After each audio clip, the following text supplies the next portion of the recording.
Hi everyone, मेरा नाम विक्रम। आज की जो ये मास्टर वीडियो है ये है इंडियन पॉलिटी की, भारतीय राज्य व्यवस्था।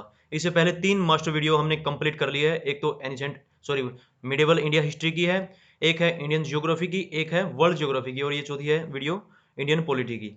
तो इसके बाद जो मॉडर्न हिस्ट्री की रह जाएगी कंप्लीट वीडियो जो, और एक एनिसेंट हिस्ट्री की, और एक इंडियन इकोनॉमी की।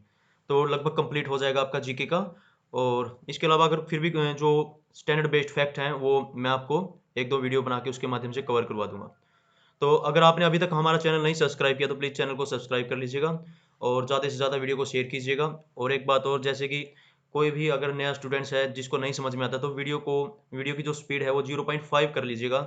जैसे कि सेटिंग में जाके, जो ये वीडियो चल रहा है इसकी सेटिंग में जाइए, प्ले स्पीड पे ओके कीजिए और इसको 0.5 कर लीजिएगा स्पीड को। और अगर किसी को भी जैसे मेरे बोलने में कोई डिस्टर्बेंस हो रहा है तो साइलेंट कर लीजिएगा वीडियो को और देख सकता है आराम से। अगर फिर भी मेरे बोलने में कोई वर्ड गलत हो जाता है, जो प्रिंटिंग मिस्टेक हो जाती है, सामने सॉरी प्रिंटिंग दिया हुआ है जो पीडीएफ है, और मेरे बोलने में कोई वर्ड अगर गलत हो जाता है तो अब सामने दिया गया पीडीएफ ही सही मानिएगा। चलिए स्टार्ट कर लेते हैं। भारत के राष्ट्रपति को अध्यादेश निर्गत करने की शक्ति मूलतः किस अधिनियम से प्रेरित है?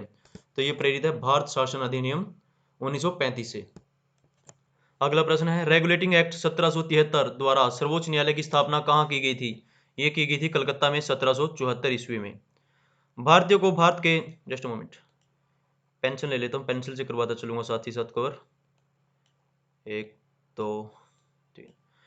भारतीयों को भारत के प्रशासन में भाग लेने का अधिकार किस अधिनियम के द्वारा प्राप्त हुआ? ये प्राप्त हुआ चार्टर एक्ट 1833 के द्वारा भारतीयों को भारत के प्रशासन में भाग लेने का अधिकार प्राप्त हुआ। भारतीय विधान परिषद को बजट पर बहस करने की शक्ति किस अधिनियम के द्वारा प्राप्त हुई? यह प्राप्त हुई भारत परिषद अधिनियम 1892 के द्वारा। अगला प्रश्न है, केंद्रीय विधानमंडल सर्वप्रथम किस अधिनियम के द्वारा द्विसदनीय बनाया गया? तो यह बनाया गया 1919 के भारत शासन अधिनियम के द्वारा। अखिल भारतीय संघ स्थापित करने का प्रावधान किस अधिनियम में किया गया था? तो यह किया गया था भारत शासन अधिनियम 1935 में। अगला प्रश्न है, एक निर्वाचन संविधान सभा द्वारा भारत के संविधान का निर्माण करने का प्रस्ताव किसके द्वारा दिया गया था? तो यह दिया गया था क्रिप्स मिशन के द्वारा। अगला प्रश्न है, भारतीय संविधान का निर्माण करने वाली संविधान सभा के सदस्यों का चुनाव किसके द्वारा किया गया था? तो यह किया गया था विभिन्न प्रांतों की विधानसभाओं के द्वारा। भारत की संविधान सभा की पहली बैठक कब हुई थी? यह हुई थी 9 दिसंबर 1946 को। भारतीय संविधान का प्रथम प्रारूप किसने तैयार किया था? तो यह तैयार किया था first draft sir B N Rao द्वारा। भारतीय संविधान सभा का गठन किसके अंतर्गत किया गया था? यह किया गया था कैबिनेट मिशन 1946 के अंतर्गत। संविधान सभा का स्थायी अध्यक्ष किसे चुना गया था? जो परमानेंट चेयरमैन था संविधान सभा का, यह था डॉक्टर राजेंद्र प्रसाद को चुना गया था। संविधान सभा में पंडित नेहरू द्वारा उद्देश्य प्रस्ताव कब प्रस्तुत किया गया था? यह किया गया था जवाहरलाल नेहरू द्वारा 13 दिसंबर 1946 को। कैबिनेट मिशन द्वारा प्रस्तुत योजना के अनुसार संविधान सभा में प्रांतों के प्रतिनिधियों का निर्वाचन किस अनुपात में था? यह था 10 लाख की जनसंख्या पर एक सदस्य। नेक्स्ट क्वेश्चन है, नेहरू द्वारा प्रस्तुत उद्देश्य प्रस्ताव संविधान सभा में कब स्वीकृत हुआ था? यह स्वीकृत हुआ था 22 जनवरी 1947 को। भारतीय संविधान के निर्माण में संविधान सभा को कितना समय लगा था? यह लगा था 2 वर्ष 11 माह और 18 दिन। भारतीय संविधान सभा के संवैधानिक सलाहकार कौन थे? Sir B N Rao. देखिए, जो सामने जो वीडियो चल रहा है, अगर आप इसी स्पीड से देखेंगे तो आपके माइंड में आपको कम से कम 10 या 15 बार अभ्यास करना होगा इस वीडियो को। तो बेहतर यही होगा, वीडियो की स्पीड को 0.5 कर लीजिएगा, और जो मेरी वॉइस है इसे म्यूट कर लीजिएगा या साइलेंट कर लीजिएगा, और आराम से वीडियो को देखिएगा। भारतीय संविधान सभा ने वर्तमान रूप में राष्ट्रीय ध्वज को कब अपनाया था? तो राष्ट्रीय ध्वज अपनाया था भारतीय संविधान सभा ने 22 जुलाई 1947। देखिए, अगर आप चाहते हैं कि श्योर सक्सेस चाहते हैं तो सक्सेस का कोई शॉर्टकट नहीं होता। आपको ऐसा होना चाहिए कि कोई भी प्रश्न पूछे, आपको उसका ऑब्जेक्टिव टाइप नहीं होना चाहिए कि ऑब्जेक्टिव टाइप आपको उसका आंसर मिलेगा तब आप उसका आंसर करेंगे। तो आपको प्रश्न, एग्जामिनर जब भी प्रश्न इनपुट करता है या कोई भी प्रश्न इनपुट करे तो एकदम गोली की तरह आंसर आपके माइंड से निकलना चाहिए, तुरंत क्विक आपको उसका रिप्लाई करना आना चाहिए, तभी जाके आप श्योर सक्सेस पा सकेंगे। अगर आप ऐसे ही एमसीक्यू के भरोसे रहेंगे कि एमसीक्यूज लगाने हैं तब जाके बनेंगे, तो आप लगाते रहिएगा, महीने 2 महीने बाद फिर भूल जाएंगे अगर आप रिवीजन नहीं करेगा। अगर एक बार ऐसे आपने याद कर लिया तो ये पॉसिबल है कि मिनिमम साल 2 साल से पहले तो आप भूलेंगे नहीं। और अगर बीच बीच में आप रिवीजन करते रहेगा हफ्ते 10 दिन में, तो बिल्कुल साल में या 2 साल के अंदर अंदर जैसे कि आपका कंप्लीट ऐसा हो जाएगा कि आप जीके का एक भी फैक्ट नहीं भूलेंगे। संविधान सभा की प्रथम बैठक की अध्यक्षता किसने की थी? डॉक्टर सच्चिदानंद सिन्हा ने, जो अस्थायी अध्यक्ष थे इसके। डॉक्टर सच्चिदानंद सिन्हा उन्होंने संविधान सभा की प्रथम बैठक की अध्यक्षता की थी। भारतीय संविधान के निर्माण काल में संविधान सभा के कुल कितने अधिवेशन हुए थे? ये हुए थे 12। भारत का संविधान कब स्वीकार किया गया था? ये 26 नवंबर 1949। भारतीय संविधान पूर्णतः कब लागू हुआ था? 26 जनवरी 1950 को। संविधान सभा की प्रथम बैठक कब हुई, जिसमें डॉक्टर सच्चिदानंद सिन्हा को अस्थायी अध्यक्ष तथा 11 दिसंबर 1946 को डॉक्टर राजेंद्र प्रसाद को स्थायी अध्यक्ष चुना गया? ये 9 दिसंबर 1946 को। जनगण मन को भारत के राष्ट्रगान के रूप में कब अपनाया गया था? 24 जनवरी 1950 को। भारत सरकार द्वारा अशोक स्तंभ को राष्ट्रीय चिन्ह के रूप में कब अंगीकृत किया गया था? ये 26 जनवरी 1950 को किया गया था। 26 नवंबर 1949 को भारतीय संविधान किसके द्वारा अधिनियमित किया गया था? यह किया गया था संविधान सभा के द्वारा। संविधान सभा की सलाहकार समिति के अध्यक्ष कौन थे? सरदार वल्लभ भाई पटेल। अगला प्रश्न है, भारतीय संविधान में राज्य के नीति निदेशक तत्वों की संकल्पना किस देश के संविधान से अभिप्रेरित है? यह अभिप्रेरित है आयरलैंड के, जो नीति निदेशक तत्व हैं। संविधान सभा की झंडा समिति के अध्यक्ष कौन थे? डॉक्टर राजेंद्र प्रसाद थे संविधान सभा की झंडा समिति के अध्यक्ष। डॉक्टर भीमराव अंबेडकर की अध्यक्षता में संविधान सभा की प्रारूप समिति में कुल कितने सदस्य थे? ये थे 7। इनका नाम देख लीजिएगा। एन गोपाल स्वामी अयंगर, डॉक्टर के एम मुंशी, बी एम मित्रा, बाद में इनके स्थान पर एन माधवराव आए थे। अलादी कृष्ण स्वामी अय्यर, सैयद मोहम्मद सादुल्ला, डी पी खेतान, बाद में इनके स्थान पर टी टी कृष्णाचार्य आए थे। संविधान सभा ने डॉक्टर भीमराव अंबेडकर की अध्यक्षता में प्रारूप समिति का गठन कब किया था? यह किया था 29 अगस्त 1947 को। संविधान सभा के कार्यों से संबंधित समिति के अध्यक्ष कौन थे? जीवी मावलंकर थे इसके अध्यक्ष। डॉक्टर भीमराव अंबेडकर का संविधान सभा में निर्वाचन किस प्रेसिडेंसी से हुआ था? एजिडेंसी थी, ये आएगा प्रेसिडेंसी। प्रेसिडेंसी ये हुआ था बंबई प्रेसिडेंसी 1947 से 1950 तक। इससे पहले बंगाल प्रेसिडेंसी से हुआ था, जो था 1946 से 1947 तक। भारतीय संविधान में मौलिक कर्तव्यों का विचार किस देश के संविधान से लिया गया है? ये लिया गया रूस के संविधान से। भारतीय संविधान की प्रस्तावना में सम्मिलित स्वतंत्रता, समानता एवं बंधुत्व का सिद्धांत किस देश से लिया गया है? तो ये लिया गया फ्रांस से। भारत में न्यायिक पुनर्विलोकन की संकल्पना किस देश के संविधान से ली गई है? ये ली गई संयुक्त राज्य अमेरिका से। शक्तिशाली केंद्र के साथ भारत की संघात्मक व्यवस्था किस देश के संविधान से प्रेरित है? कनाडा से। भारतीय संविधान एक विशेष संविधान सभा द्वारा निर्मित एवं लिखित संविधान है। इस दृष्टिकोण से भारतीय संविधान किस देश के संविधान के समतुल्य है? अमेरिकी संविधान के समान माना गया है। जो इस प्रश्न के एग्जाम पॉइंट ऑफ व्यू से सॉरी। भारतीय संविधान में संवैधानिक संशोधन का प्रावधान किस देश से लिया गया? यह लिया गया दक्षिण अफ्रीका से।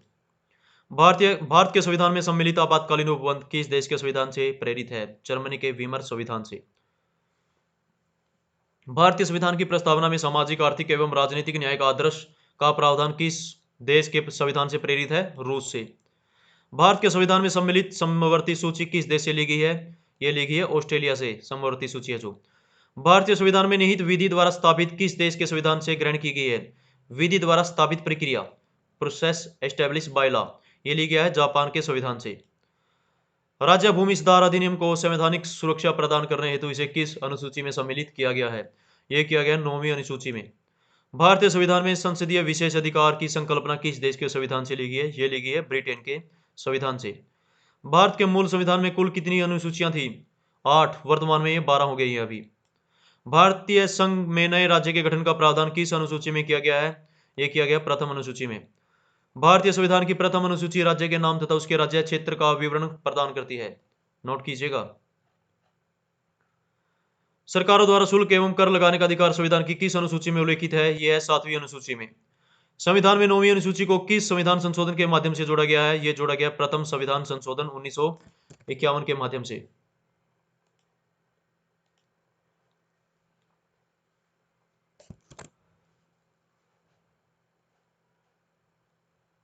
तो अगला देखिए, सरकारों द्वारा शुल्क एवं कर लगाने का अधिकार संविधान की किस अनुसूची में? यह 7वीं अनुसूची में। संविधान में 9वीं अनुसूची को किस संविधान संशोधन के माध्यम से जोड़ा गया? यह है प्रथम संविधान संशोधन के माध्यम से। भारत के संविधान की किस अनुसूची में विभिन्न राज्यों में अनुसूचित क्षेत्रों के प्रशासन और नियंत्रण के लिए विशेष उपबंध हैं? 5वीं अनुसूची में। 10वीं अनुसूची को किस संविधान संशोधन द्वारा संविधान में जोड़ा गया था? यह 52वें संविधान संशोधन अधिनियम 1985 द्वारा जोड़ा गया था। 10वीं अनुसूची को 91वें संविधान संशोधन अधिनियम 2003 द्वारा इसमें संशोधन किया गया। इसे दल बदल विरोधी कानून भी कहा जाता है। अंग्रेजी भारत में बोले जाने वाली एक प्रमुख भाषा है इसे, परंतु इसे संविधान की 8वीं अनुसूची में शामिल नहीं किया गया है। यानी जो 22 भाषाएं उसमें शामिल नहीं किया अंग्रेजी को। संसदात्मक शासन व्यवस्था में विधायकी का कार्यपालिका पर नियंत्रण होता है। क्या अर्थ है इसका? यानी जो ब्यूरोक्रेसी होती है उसके ऊपर, जैसे कि लेजिस्लेचर, जो भी एमएलएज होते हैं राज्य विधानसभा में और जो एमपीज होते हैं संसद में, वो कानून बनाते हैं और कानून बना के इनको कंट्रोल करते हैं। जो ब्यूरोक्रेसी है इनसे कार्य करवाते हैं, पॉलिसी लागू करवाते हैं। संविधान में हमारे राष्ट्र का उल्लेख किन नामों से किया गया है? इंडिया, दैट इज भारत के नाम से किया गया है। भारत में राजनीतिक सत्ता का प्रमुख स्रोत कौन है? जनता भारत में राजनीतिक सत्ता का प्रमुख स्रोत है। भारतीय संविधान में किस प्रकार की शासन प्रणाली की व्यवस्था की गई है? संसदात्मक शासन प्रणाली की व्यवस्था। अध्यक्षात्मक शासन प्रणाली का आधारभूत तत्व क्या है? एकल कार्यपालिका। भारत का संविधान परिसंघीय है, यह किसे निर्धारित होता है? केंद्र और राज्यों के मध्य शक्तियों के वितरण से निर्धारित होता है। नीति निदेशक तत्वों तथा मूल अधिकारों को संविधान की आत्मा किसने कहा है? ये कहा है ग्रेनविल ऑस्टिन ने। नेक्स्ट क्वेश्चन है, मूल संविधान में कुल कितने अनुच्छेद और कितनी अनुसूचियां थी? ये अनुच्छेद थे 395 अनुच्छेद और 8 अनुसूचियां थी जो मूल संविधान में थी। सर्वप्रथम कांग्रेस के किस अधिवेशन में जनगण मन गाया गया था? यह गाया गया था कलकत्ता अधिवेशन 1911। काफी इंपोर्टेंट प्रश्न है। राष्ट्रगान के गायन का मानक समय कितना है? ये मानक समय है 52 सेकंड में राष्ट्रगान गाया जाता है। भारतीय संविधान की जटिलता के कारण इसे वकीलों का स्वर्ग कहा गया है। किसको? भारतीय संविधान को वकीलों का स्वर्ग कहा गया है। भारतीय संविधान अधिक कठोर तथा अधिक लचीले के मध्य एक अच्छा संतुलन स्थापित करता है। यह कथन किसका है? केसी व्हीयर का। भारत की संसदीय शासन प्रणाली एवं ब्रिटेन की संसदीय शासन प्रणाली के मध्य अंतर का मुख्य बिंदु कौन सा है? यह मुख्य बिंदु है न्यायिक समीक्षा। भारतीय संविधान के विरुद्ध होने का क्या कारण है? यह कारण है संघ तथा राज्यों का एकल संविधान, इसलिए बड़ा संविधान है। अपनी राष्ट्रवादी प्रतिक्रिया में भारतीय संविधान के निर्माताओं ने अल्पसंख्यकों के हितों तथा भावनाओं के महत्व को कम करके आंका है। यह कथन किसका है? आइवर जेनिंग्स का। कोई भी संविधान कितना भी अच्छा क्यों ना हो, यदि उसे क्रियान्वित करने वाले बुरे व्यक्ति हैं तो संविधान भी बुरा हो जाता है। यह किसने कहा था? डॉक्टर भीमराव अंबेडकर ने। देखिए एक बात और है, लगभग अगर आप 1 लाख स्टूडेंट्स का जो उनकी प्रैक्टिस करने का रवैया देखेंगे, तो ऐसे स्टूडेंट्स मैं आपको बता दूंगा 1 लाख स्टूडेंट्स में से केवल और केवल सिर्फ और सिर्फ आपको 50 ऐसे स्टूडेंट्स मिलेंगे जो अगर एक बार उन्होंने पढ़ लिया तो इन फ्यूचर वो कभी नहीं भूलते। मेरे कहने का तात्पर्य नहीं, ये नहीं है कि आई मीन टू से ये नहीं कि जो वो पढ़ लेते हैं कि एक ही बार में याद हो जाता है, लेकिन उनका ये स्टैंडर्ड रहता है कि जो एक बार उन्होंने पढ़ लिया, चाहे उनको हफ्ते में रिवीजन करना पड़े, 2 दिन में करना पड़े, 10 दिन में रिवीजन करना पड़े, लेकिन वो साल 6 महीने के बाद ऐसा हो जाते हैं बिफोर एग्जाम कि एग्जाम में बैठने से पहले कि उनका पढ़ा हुआ एक भी नहीं भूल पाते। और अक्सर जैसे कि मैं बता रहा हूँ कि 1 लाख में से 50 स्टूडेंट्स को ही छोड़कर लगभग इतने स्टूडेंट्स होते हैं एग्जाम में, देखते हैं कि प्रश्न ये आ गया, वो ये तो मैंने याद किया था लेकिन अब मैं भूल गया। तो यही तरीका है, यही होता है कि उनका नतीजा, वो एक ही बार पीडीएफ को देखते हैं या किसी भी प्रश्न को, वो बार बार रिवीजन नहीं करते। तो एग्जाम में अपीयर होने से पहले आप किसी भी जो भी जहां से भी आप पीडीएफ पढ़ रहे हैं या किताब से पढ़ रहे हैं, कम से कम 8 से 10 बार उसका रिवाइज अगर करेंगे, तब जाके आपके माइंड में 80 से 90% फैक्ट्स फिट होंगे। अगर आप एक बार रिवीजन करेंगे तो नोट कर लीजिएगा कि 10% ही आपके माइंड में आने वाला है। ये रहता है फॉर्मूला। भारत अर्ध संघात्मक राज्य है, यह किसने कहा था? यह केसी व्हीयर ने कहा था। संविधान के संघात्मकता के तंग ढांचे में नहीं डाला गया, यह किसने कहा था? संविधान को संघात्मकता के तंग ढांचे में नहीं डाला गया, यह किसने कहा था? डॉक्टर भीमराव अंबेडकर ने। भारत की स्वतंत्रता के बाद भारतीय राष्ट्रीय कांग्रेस को एक राजनीतिक दल के रूप में भंग कर दिया जाना चाहिए, यह सुझाव किसने दिया था? महात्मा गांधी जी ने। भारतीय संघवाद को सहकारी संघवाद किसने कहा है? यह ग्रेमिल ऑस्टिन ने कहा है। अगला प्रश्न है, अध्यक्षात्मक शासन प्रणाली में कार्यपालिका की समस्त शक्तियां किसमें निहित होती हैं? ये निहित होती हैं राष्ट्रपति में। संविधान सभा में वयस्क मताधिकार को 15 वर्ष के लिए स्थगित करने की बात किसने की थी? मौलाना अब्दुल कलाम आजाद ने। अब्दुल है, ये अबुल लिखा हुआ है। अब यहाँ पर देखिए, just a moment, need to write with pencil. Maulana Abdul Kalam Azad ने। भारत का राष्ट्रीय पशु कौन सा है? यह है बाघ। भारत का राष्ट्रीय पक्षी कौन सा है? एज यू नो, मोर है राष्ट्रीय पक्षी। भारत के राष्ट्रीय ध्वज के चक्र में कितनी तीलियां हैं? 24 तीलियां हैं भारत के राष्ट्रीय चक्र में, जो अशोक स्तंभ होता है ना उसमें। भारतीय संविधान के अंतर्गत सिविल प्रक्रिया संहिता किस सूची का विषय है? समवर्ती सूची का। भारत का राष्ट्रीय पुष्प कौन सा है? कमल। जनसंख्या नियंत्रण और परिवार नियोजन तथा आपराधिक मामले भारतीय संविधान की किस सूची में सम्मिलित हैं? समवर्ती सूची में सम्मिलित हैं। शिक्षा प्रारंभ में राज्य सूची का विषय था। इसे 42वें संविधान संशोधन द्वारा 1976 में समवर्ती सूची में स्थानांतरित किया गया था। काफी इंपोर्टेंट है।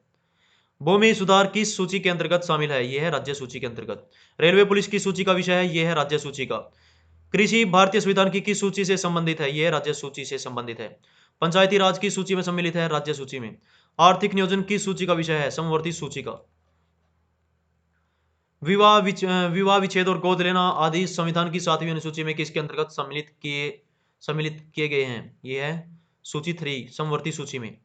देखिए प्रस्तावना के बारे में क्या कहा गया है। प्रस्तावना जिसे उद्देशिका कहते हैं। हम भारत के लोग भारत को एक संपूर्ण प्रभुत्व संपन्न समाजवादी पंथ निरपेक्ष लोकतंत्र गणराज्य बनाने के लिए तथा उसके समस्त नागरिकों को जो स्वतंत्रता, किस प्रकार की स्वतंत्रता? सामाजिक, आर्थिक, राजनीतिक, सॉरी न्याय है, ये 3 प्रकार की न्याय है। और जो स्वतंत्रता है, ये देखिए स्वतंत्रता किस प्रकार की है? विचारों की स्वतंत्रता, अभिव्यक्ति की स्वतंत्रता, विश्वास, धर्म और उपासना की स्वतंत्रता। 5 प्रकार की स्वतंत्रता है। प्रश्न बन जाता है कि किस प्रकार स्वतंत्रता प्रस्तावना में दी गई है। नोट करना है कि विचार की स्वतंत्रता, अभिव्यक्ति, विश्वास, धर्म और उपासना। और जो समता दी गई है, प्रतिष्ठा और अवसर की समता प्राप्त करने के लिए तथा उन सब में व्यक्ति की गरिमा और राष्ट्र की एकता और अखंडता सुनिश्चित करने वाली बंधुता बढ़ाने के लिए दृढ़ संकल्प होकर अपनी संविधान सभा में आज तारीख 26 नवंबर 1949 को ध्रुवा यानी इसको काट दीजिए को इस संविधान को अंगीकृत, अधिनियमित और आत्मर्पित करते हैं। ये है, देख लीजिएगा आराम से पॉज करके वीडियो को। उद्देशिका को किसने संविधान की आत्मा कहा है? ये कहा है ठाकुरदास भार्गव ने। सभी व्यक्ति पूर्णतः समान रूप से मानव, यह सिद्धांत किसने कहा है? किस क्या कहलाता है? सॉरी, सार्वभौमिकता कहलाता है सिद्धांत। कौन सा? सभी व्यक्ति पूर्णतः और समान रूप से मानव है, यह सिद्धांत क्या कहलाता है? सार्वभौमिकता का सिद्धांत। संविधान सभा में उद्देश्य प्रस्ताव का प्रस्तुत किया गया 13 दिसंबर 1946 को। भारतीय संविधान का कौन सा भाग भारत को एक धर्मनिरपेक्ष राज्य के रूप में वर्णित करता है? संविधान की प्रस्तावना।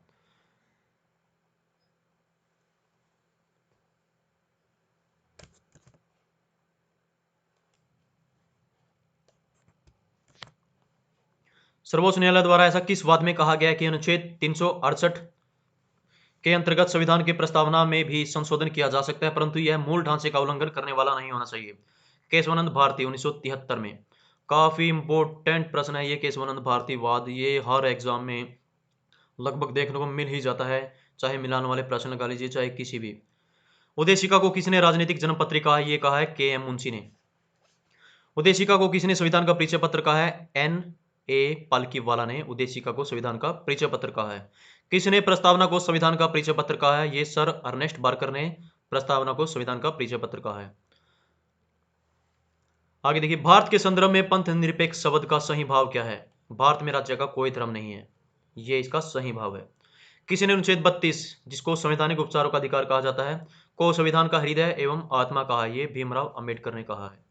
उद्देशिका में सम्मिलित सामाजिक, आर्थिक व राजनीतिक न्याय के तत्व किससे संबंधित हैं? 1917 की रूसी क्रांति से संबंधित हैं। उच्चतम न्यायालय ने किस वाद में यह धारणा प्रस्तुत की कि उद्देशिका संविधान का अभिन्न अंग है? एस आर बोमई बनाम यूनियन ऑफ इंडिया में कहा गया है। लोक कल्याण शब्द भारत के संविधान की उद्देशिका में नहीं है, बल्कि यह राज्य के नीति निदेशक तत्व का भाग है। ये नोट कीजिएगा, काफी इंपोर्टेंट फैक्ट्स है। लोक कल्याण शब्द भारत के संविधान की उद्देशिका में नहीं है, बल्कि यह राज्य के नीति निदेशक तत्व का भाग है। कई बार यूपीएससी में ऐसे पूछ लिया जाता है, दे दिया जाता है कि लोक कल्याण शब्द भारत के संविधान की उद्देशिका में है, तो ये नहीं है। ठीक है, 3-4 जब फैक्ट देता तो एक प्रश्न में, ये काफी इंपोर्टेंट नोट कीजिएगा। किस संशोधन के द्वारा भारतीय संविधान की उद्देशिका में संशोधन किया गया है? ये 42वें संविधान संशोधन के द्वारा।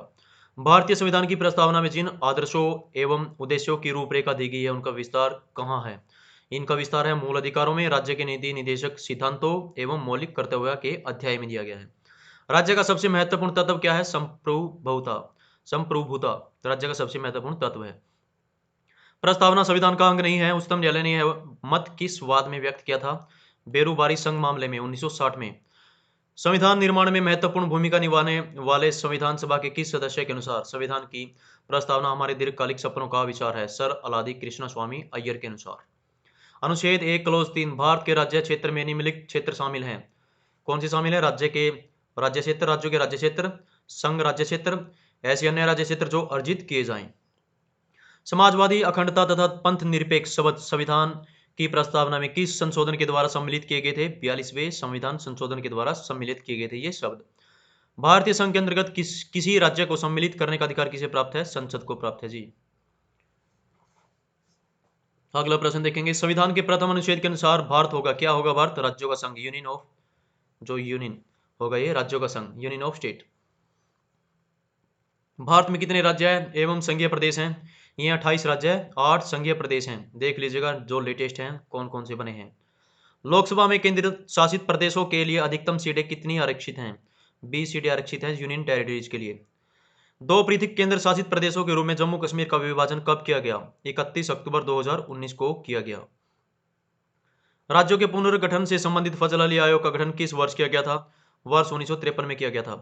भाषाई आधार पर भारत में सर्वप्रथम किस राज्य का गठन किया गया था? आंध्र प्रदेश का। राज्य पुनर्गठन आयोग ने 1 नवंबर 1956 को कितने राज्य तथा केंद्र शासित प्रदेश बनाए थे? 14 राज्य एवं 6 संघ राज्य बनाए थे। सिक्किम भारत का एक राज्य किस वर्ष बनाया गया था? 36वें संविधान संशोधन के अंतर्गत वर्ष 1975 में बनाया गया था। भारत में केंद्र शासित प्रदेशों का प्रशासन किसके द्वारा किया जाता है? राष्ट्रपति के द्वारा। देखिए काफी इंपोर्टेंट फैक्ट है ये, एक प्रश्न जरूर बन ही जाता है, कभी कभार एग्जाम में देखने को मिल जाता है। देखिए नोट कीजिएगा, हैदराबाद रियासत को सैन्य कार्रवाई के द्वारा भारत में शामिल किया गया था। जो हैदराबाद है किसके द्वारा भारत में मिलाया गया था इसको? सैन्य कार्रवाई के द्वारा। नोट करना है, काफी इंपोर्टेंट है। और जम्मू कश्मीर को पूछ लेता है कि एग्जामिनर कई बार वन लाइनर प्रश्न में। तो जम्मू कश्मीर रियासत के शासक हरि सिंह ने पाकिस्तान सेना एवं कबालियों के आक्रमण से सुरक्षा सुनिश्चित करने हेतु भारत के साथ विलय पत्र पर हस्ताक्षर, यानी विलय पत्र पर हस्ताक्षर किए थे, तब जाके जम्मू कश्मीर भारत में मिला था, यानी हरि सिंह ने जो शासक था पर कश्मीर को भारत में सम्मिलित किया था, तथा जूनागढ़ रियासत को जनमत संग्रह के आधार पर एडेंट फ्रेंचाइज के आधार पर, यानी जनमत संग्रह वोटिंग कराई गई थी, तब जाके जो जूनागढ़ रियासत है उसको भारत में शामिल कराया गया था। जूनागढ़ के लोगों ने भारत के पक्ष में मतदान किया था। नए राज्य के गठन की शक्ति किसे प्राप्त है? संसद को। भारत से बाहर लगातार कितने वर्षों तक रहने पर भारतीय नागरिकता समाप्त कर दी जाएगी? 7 वर्षों तक अगर कोई व्यक्ति भारत से बाहर रहता है उसकी नागरिकता समाप्त कर दी जाएगी। भारतीय संविधान किस प्रकार की नागरिकता प्रदान करता है? सिंगल सिटीजनशिप प्रदान करता है, ड्यूल नहीं करता। संयुक्त राज्य अमेरिका ने दोहरी नागरिकता के सिद्धांत को अपनाया है, यानी अमेरिका ने ड्यूल सिटीजनशिप के सिद्धांत को अपनाया है। नागरिक संशोधन अधिनियम 2019 सीएए बोलते हैं जिसे, में किन देशों के हिंदू, बौद्ध, सिख, जैन, पारसी तथा ईसाई नागरिकों को भारत की नागरिकता प्रदान करने का प्रावधान है? पाकिस्तान, बांग्लादेश तथा अफगानिस्तान। ये भी पूछ लिया जा सकता है कि कौन कौन से शामिल है, किन किन को नागरिकता दी जाएगी, किस धर्म के लोगों को भारत में। भारतीय नागरिक की नागरिकता किस आधार पर समाप्त हो सकती है? परित्याग, पर्यावसान तथा वंचना के आधार पर। प्रवासी भारतीय दिवस कितने समय अंतराल पर मनाया जाता है? प्रति 2 वर्ष के समय अंतराल पर मनाया जाता है। लक्ष्मीमल सिंघवी समिति किससे संबंधित है? दोहरी नागरिकता से संबंधित है लक्ष्मीमल सिंघवी समिति। किसी व्यक्ति द्वारा भारतीय बैंकों में धन जमा करके भारत की नागरिकता प्राप्त नहीं की जा सकती जी। और देखिएगा किस प्रकार प्राप्त की जा सकती है। भारतीय संविधान में एकल नागरिकता का प्रावधान किस देश से लिया गया? ये लिया गया ब्रिटेन से। भारतीय मूल के व्यक्ति पीआईओ का कार्डधारक भारत में नहीं खरीद सकता, कृषि भूमि नहीं खरीद सकता, ये बाकी खरीद लीजिए कुछ और जो दिए गए हैं संविधान के अनुसार। संविधान द्वारा मौलिक अधिकारों को लागू करने की शक्ति किसे प्रदान की गई है? सर्वोच्च न्यायालय एवं उच्च न्यायालय को की गई है। भारतीय संविधान का कौन सा अनुच्छेद संवैधानिक प्रावधानों को संसद तथा राज्य विधानमंडलों द्वारा बनाए गए नियमों कानूनों पर प्राथमिकता प्रदान करता है? अनुच्छेद 13। भारतीय संविधान के किस भाग के अंतर्गत नागरिकों को मौलिक अधिकार प्रदान किए गए हैं? भाग 3 अनुच्छेद 12 से 35 में। भारतीय संविधान के अनुच्छेद 13 का मुख्य उद्देश्य किसके संदर्भ में संविधान की सर्वोच्चता सुनिश्चित करना है? सर्वोच्चता सुनिश्चित करना मौलिक अधिकारों के। अगर आपको लगता है कि मेरी स्पीड ज़्यादा है या फिर वीडियो की स्पीड ज़्यादा है तो वीडियो को 0.5 की स्पीड पे यानी हाफ करके मेरी जो वॉइस है इसको साइलेंट कर लीजिएगा, मोड कर लीजिएगा और आराम से आनंद लीजिए और प्रैक्टिस कीजिए। भारतीय संविधान में समता समानता के अधिकार का विस्तार किन अनुच्छेदों में है? ये है अनुच्छेद 14 से 18 तक भारतीय संविधान में समानता के अधिकार का विस्तार। भारतीय संविधान का कौन सा अनुच्छेद विधि के समक्ष समता के अधिकार से संबंधित है? अनुच्छेद 14। जन्म, लिंग, मूलवंश, जाति, धर्म आदि के आधार पर विभेद का प्रतिषेध। अनुच्छेद 15 एक मूल अधिकार है जिसे समानता के अधिकार के अधीन वर्गीकृत किया गया है। काफी इंपोर्टेंट है, देखिएगा पूछ लेता है कि अनुच्छेद 15 के में कौन कौन से आते हैं, तो ये आते हैं 5, जन्म, लिंग, मूलवंश, जाति और धर्म। काफी इंपोर्टेंट है, याद करके रखने हैं, आता ही रहता है एग्जाम में बार बार प्रश्न। भारतीय संविधान की प्रस्तावना में प्रयुक्त समाजवाद शब्द को किस अनुच्छेदों के साथ समग्रता में रखकर सर्वोच्च न्यायालय द्वारा समान कार्यों के लिए समान वेतन का मौलिक अधिकार प्रदान किया गया? अनुच्छेद 14 तथा 16 में। भारतीय संविधान के अनुच्छेदों में से कौन सा एक लोक नियोजन के विषय में भारत के सभी नागरिकों को अवसर की समानता की गारंटी प्रदान करता है कि यह गारंटी देता है? अनुच्छेद 16 क्लोज 1 और अनुच्छेद 16 क्लोज 2। संविधान का कौन सा अनुच्छेद दोष सिद्धि के संबंध में अभियुक्तों को दोहरे दंड एवं स्व अभिशासन से संरक्षण प्रदान करता है? अनुच्छेद 20। भारतीय संविधान का कौन सा अनुच्छेद व्यक्ति की विदेश यात्रा के अधिकार को संरक्षण प्रदान करता है? अनुच्छेद 219। मौलिक अधिकारों के अंतर्गत कौन सा अनुच्छेद बच्चों के शोषण के विरुद्ध प्रावधान से संबंधित है? अनुच्छेद 24। भारतीय संविधान के अनुच्छेद 25 में प्रयुक्त हिंदू शब्द में बौद्ध, जैन और सिख धर्म सम्मिलित हैं। देखिए काफी नॉलेजेबल है, ज्ञानवर्धक है ये फैक्ट। भारतीय संविधान के अनुच्छेद 25 में प्रयुक्त जो हिंदू शब्द है उसमें कौन कौन से धर्म आते हैं? देखिए बौद्ध, जैन और सिख धर्म सम्मिलित हैं। ये तो मेरे को पता ही नहीं था आज तक, काफी नॉलेजेबल है। यानी बौद्ध हैं, जो बौद्ध था जिन्होंने बौद्ध धर्म अपनाया, तो वो भी हिंदू धर्म में ही आता है इस अनुसार, और जैन भी और सिख भी हिंदू धर्म का हिस्सा माना गया है जो इसमें दिया गया है। ये फैक्ट्स मैंने एनसीईआरटी शॉर्ट बुक है जो महेश कुमार बरनवाल जी की, उसके आधार पर ये डाले गए हैं। भारतीय संविधान के अनुच्छेद 32 के अंतर्गत कौन से अधिकार परिवर्तित किए जा सकते हैं? मौलिक अधिकार परिवर्तित किए जा सकते हैं। भारतीय संविधान के किस अनुच्छेद के अंतर्गत यह प्रावधान किया गया है कि किसी अपराध के अभियुक्त को स्वयं अपने विरुद्ध गवाह बनने के लिए बाध्य नहीं किया जा सकता? अनुच्छेद 20 क्लोज 3 में, यानी इसका पार्ट 3 में, सॉरी क्लोज नहीं। मौलिक अधिकारों का संरक्षक कौन है? न्यायपालिका मौलिक अधिकारों का संरक्षक है। देखिए आगे, भारतीय संविधान का अनुच्छेद 30 क्लोज 1 अल्पसंख्यकों को अपनी रुचि के शिक्षण संस्थानों को स्थापित तथा संचालित करने के अधिकार को संरक्षण प्रदान करता है। डॉक्टर भीमराव अंबेडकर ने मौलिक अधिकारों में से किसे संविधान का हृदय एवं आत्मा कहा? अनुच्छेद 32। व्यक्तिगत स्वतंत्रता के अधिकारों के लिए कौन सी याचिका दायर की जा सकती है? बंदी प्रत्यक्षीकरण ये दायर की जा सकती है। संपत्ति के मौलिक अधिकारों को किस संविधान संशोधन के द्वारा मौलिक अधिकारों की श्रेणी से हटाकर केवल वैधानिक अधिकार बना दिया गया, यानी लीगल राइट बनाया गया? ये 44वें संविधान संशोधन द्वारा। वर्तमान समय में भारतीय संविधान के अंतर्गत संपत्ति का अधिकार किस प्रकार का अधिकार है? वैधानिक, यानी लीगल राइट है ये। सूचना का अधिकार एक विधिक अधिकार है जो सूचना का अधिकार अधिनियम 2005 के माध्यम से प्रदान किया गया, यानी लीगल राइट हो गया है अभी ये। आर्थिक रूप से पिछड़े वर्ग जो ईडब्ल्यूएस है, इकोनॉमिकली वीकर सेक्शन के जो को आरक्षण प्रदान करने के लिए संविधान में कौन से अनुच्छेद जोड़े गए हैं? ये जोड़े गए हैं अनुच्छेद 15 क्लोज 6 तथा अनुच्छेद 16 क्लोज 6। 15 क्लोज 6 और 16 क्लोज 6 ये जोड़े गए हैं ईडब्ल्यूएस के लिए संविधान में। संसद को मौलिक अधिकारों में संशोधन का अधिकार किस वाद में निर्णय के आधार पर प्राप्त हुआ है? ये केशवानंद भारतीय बनाम केरल वाद 1973 में। 14 वर्ष की आयु के बच्चों को प्रदत्त शिक्षा का अधिकार किस प्रकार का अधिकार है? मूल अधिकार है ये। भारतीय संविधान द्वारा प्रदत्त संवैधानिक उपचारों का अधिकार गैर नागरिकों को भी उपलब्ध है, यानी जो विदेशी लोग हैं उनको भी संवैधानिक उपचार, जो आर्टिकल 32 है 32। कौन सा मूल अधिकार राष्ट्रीय आपातकाल यानी अनुच्छेद 352 में भी समाप्त या सीमित नहीं किया जा सकता? व्यक्तिगत स्वतंत्रता या जीवन का अधिकार, लाइफ टू लिबर्टी, आर्टिकल 21। बंधुआ मजदूर अधिनियम संसद द्वारा किस वर्ष पारित किया गया? वर्ष 1976 में पारित किया गया था। राज्य के नीति निर्देशक सिद्धांतों को भारतीय संविधान में शामिल किए जाने का क्या उद्देश्य है? सामाजिक और आर्थिक लोकतंत्र को स्थापित करना इसका उद्देश्य है। भारतीय संविधान में किसके अंतर्गत पंचायती राज प्रणाली की व्यवस्था की गई? ये राज्य के नीति निर्देशक सिद्धांतों के अंतर्गत की गई भारतीय संविधान में पंचायती राज व्यवस्था। समान आचार संहिता राज्य के नीति निर्देशक तत्वों का भाग नहीं है, किंतु समान नागरिक संहिता नीति निर्देशक तत्व है। नीति निर्देशक सिद्धांत वाद योग्य नहीं है, यानी कोर्ट में इनको नहीं ले जा सकता इनके विरुद्ध। राज्य के नीति निर्देशक सिद्धांत एक ऐसा चेक है जो बैंक की सुविधा अनुसार अदा किया जाता है। यह कथन किसका है? केटी शाह का। संविधान के किस अनुच्छेद में उद्योगों के प्रबंधन में कर्मकारों की भागीदारी का प्रावधान किया गया? ये किया गया अनुच्छेद 43 क में, ए इंग्लिश में बोलते हैं आर्टिकल 43 ए। भारत के संविधान में समान कार्यों के लिए समान वेतन के अधिकार का प्रावधान कहाँ किया गया है? ये किया गया राज्य के नीति निर्देशक सिद्धांतों में। कल्याणकारी राज्य की संकल्पना का समावेश संविधान के किस भाग में किया गया है? राज्य के नीति निर्देशक सिद्धांतों में, भाग 4 में। पुरुषों और स्त्रियों दोनों का समान कार्यों के लिए समान वेतन राज्य के नीति निर्देशक तत्वों में निहित है। राज्य के नीति निर्देशक तत्व कहां से कहां तक है? 36 to 51। Note down it please. राज्य के नीति निर्देशक सिद्धांतों में कौन सा अनुच्छेद अंतर्राष्ट्रीय शांति और सुरक्षा के संवर्धन से संबंधित है? यह है अनुच्छेद 51। किस देश के संवैधानिक प्रावधानों से प्रभावित होकर भारतीय जो संविधान में मूल कर्तव्यों को सम्मिलित किया गया है? ये पूर्व सोवियत संघ के। इसको काटिएगा, ये बीच में ऐसे ही आ गया, इसको बोलते हैं बीच में टांग अड़ाना। भारतीय संविधान के किस भाग में मौलिक कर्तव्य उल्लिखित है? यह है भाग 4 में, क्लोज, इसका पार्ट ए है। जो भाग 4 है इसमें मौलिक कर्तव्य उल्लिखित हैं, जो फंडामेंटल ड्यूटीज हैं। शरण सिंह समिति ने संविधान में 8 मूल कर्तव्यों को जोड़े जाने का सुझाव दिया था, लेकिन 42वें संविधान संशोधन अधिनियम 1976 द्वारा 10 मूल कर्तव्यों को जोड़ा गया। पूछ सकता है एग्जामिनर किस समिति ने सुझाव दिया था, तो शरण सिंह समिति ने सुझाव दिया था क्या, फंडामेंटल ड्यूटी को 8 ड्यूटीज को जोड़ने के लिए।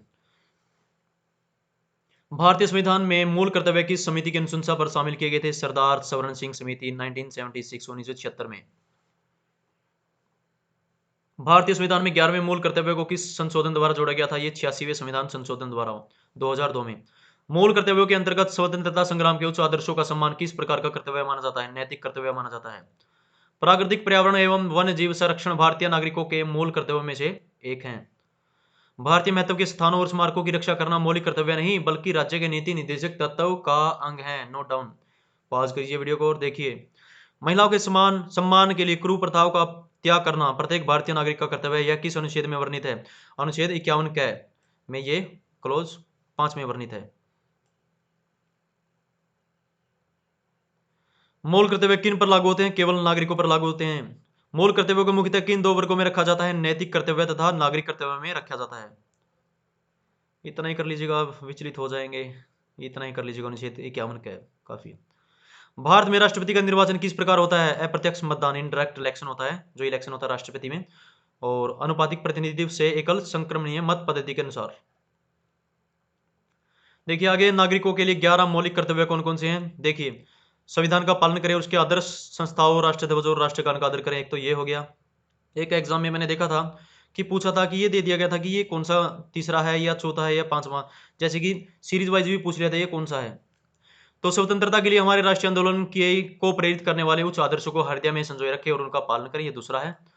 तीसरा मौलिक कर्तव्य है भारत की संप्रभुता एकल और अखंडता की रक्षा करें, उसे अक्षुण्ण रखें। चौथा है देश की रक्षा करें और आहवान किए जाने पर राष्ट्र की सेवा करें, जैसे कि युद्ध वगैरह कोई हो जाता है तो तत्पर हमें हमारे देश की रक्षा करने के लिए तत्पर रहना चाहिए। भारत के सभी लोगों में समरसता और समान भ्रातृ की भावना का निर्माण करें, जो धर्म, भाषा और प्रदेश या वर्ग आधारित सभी भेदभावों से परे हो। ऐसी प्रथाओं का त्याग करें जो स्त्रियों के सम्मान के विरुद्ध हो, सम्मान यानी उनको आदर। हमारी सामाजिक संस्कृति की गौरवशाली परंपरा का महत्व समझे और उसका परिरक्षण करें। सातवां है जो प्राकृतिक पर्यावरण, जिसके अंतर्गत वन, झील, नदी और वन्य जीव सम्मिलित हैं, की रक्षा करें और उसका संवर्धन करें ताकि प्राणी मात्र के प्रति दयाभाव रखे। सातवां है ये। और आठवां है वैज्ञानिक दृष्टिकोण, मानववाद, ज्ञानार्जन तथा सुधार की भावना का विकास करे, जो आठवां इसका ये फंडामेंटल ड्यूटीज है। सार्वजनिक संपत्ति को सुरक्षित और हिंसा से दूर रखे, ये 9वां है। और 10वां है व्यक्तिगत और सामूहिक गतिविधियों के सभी क्षेत्रों में उत्कर्ष की ओर बढ़ने का सतत प्रयास करें, जिससे राष्ट्र नियंत्रण बढ़ते हुए पर्यटन व उपलब्धि की नई ऊंचाइयों को प्राप्त करे। और 11वीं ड्यूटी है 6 वर्ष की आयु से 14 वर्ष की आयु के बच्चों के माता पिता और संरक्षक जो भी हो, उन्हें शिक्षा के अवसर प्रदान करें। ये जो ड्यूटी जोड़ी गई थी 11वीं, इस कर्तव्य को 86वें संविधान संशोधन अधिनियम 2002 की धारा 4 के अनुसार जोड़ा गया था। काफी इंपोर्टेंट प्रश्न है, पूछ लेता है कि जो 11वीं ड्यूटी किस संविधान संशोधन के माध्यम से जोड़ी गई थी संविधान में। किसी व्यक्ति को राष्ट्रगान गाने के लिए बाध्य नहीं किया जा सकता। सर्वोच्च न्यायालय ने किस मामले में ऐसा कहा है, ये विजय एमिनुअल बनाम केरल राज्य में 1986 में। देखिए सर्वोच्च न्यायालय है, इसको लिख लीजिएगा, सॉरी टू राइट, ये प्रिंटिंग मिस्टेक हो गई है। राष्ट्रपति पद की अर्हताएं किस अनुच्छेद के अंतर्गत सम्मिलित हैं, यानी जो क्वालिफिकेशन है 58 के अंतर्गत। और क्या क्या क्वालिफिकेशन है, भारत का नागरिक होना चाहिए, न्यूनतम आयु 35 वर्ष, और लोकसभा का सदस्य निर्वाचित होने की उसकी योग्यता होनी चाहिए, और किसी लाभ के पद पर नहीं होनी चाहिए, ऑफिस ऑफ प्रॉफिट।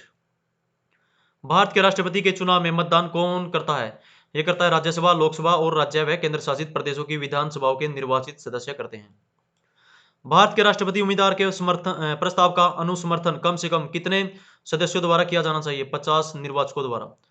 भारत में राष्ट्रपति का चुनाव एकल हस्तांतरणीय मत प्रणाली द्वारा किया जाता है, जी हाँ, यानी सिंगल ट्रांसफरेबल वोट द्वारा किया जाता है। अगला प्रश्न देखिए, राष्ट्रपति के निर्वाचन में किसी राज्य का मुख्यमंत्री किस स्थिति में मतदान करने के लिए पात्र नहीं होगा, यानी यदि वह राज्य विधानमंडल में उच्च सदन का सदस्य हो, जैसे कि जो विधान परिषद होती है ना, जो बड़े बड़े स्टेट्स में होती है, जैसे कि यूपी हो गया, इनमें विधान परिषद है, तो वो राष्ट्रपति के उसमें निर्वाचन में नहीं कर सकता जो मतदान। कौन राष्ट्रपति के निर्वाचक मंडल का तो भाग है, परंतु वह उसके महाभियोग में भाग नहीं लेता, राज्य की विधानसभाएं। और बताना है कि कितने, कमेंट बॉक्स में जरूर बताइएगा कि कितने राज्यों में विधान परिषद हैं और उनके नाम। संसद अथवा विधानसभा का कोई सदस्य राष्ट्रपति निर्वाचित हो सकता है, परंतु उस पर क्या शर्त है? निर्वाचित होने के उपरांत उसे अपनी सदस्यता छोड़नी होगी, ये शर्त है उसके ऊपर। संसद के लिए राष्ट्रपति का अभिभाषण कौन तैयार करता है? केंद्रीय मंत्रिमंडल तैयार करता है। राष्ट्रपति की मृत्यु, पदत्याग अथवा हटाए जाने पर पद की रिक्ति को कितने समय सीमा के भीतर भरना होता है? 6 महीने के भीतर भरना होता है।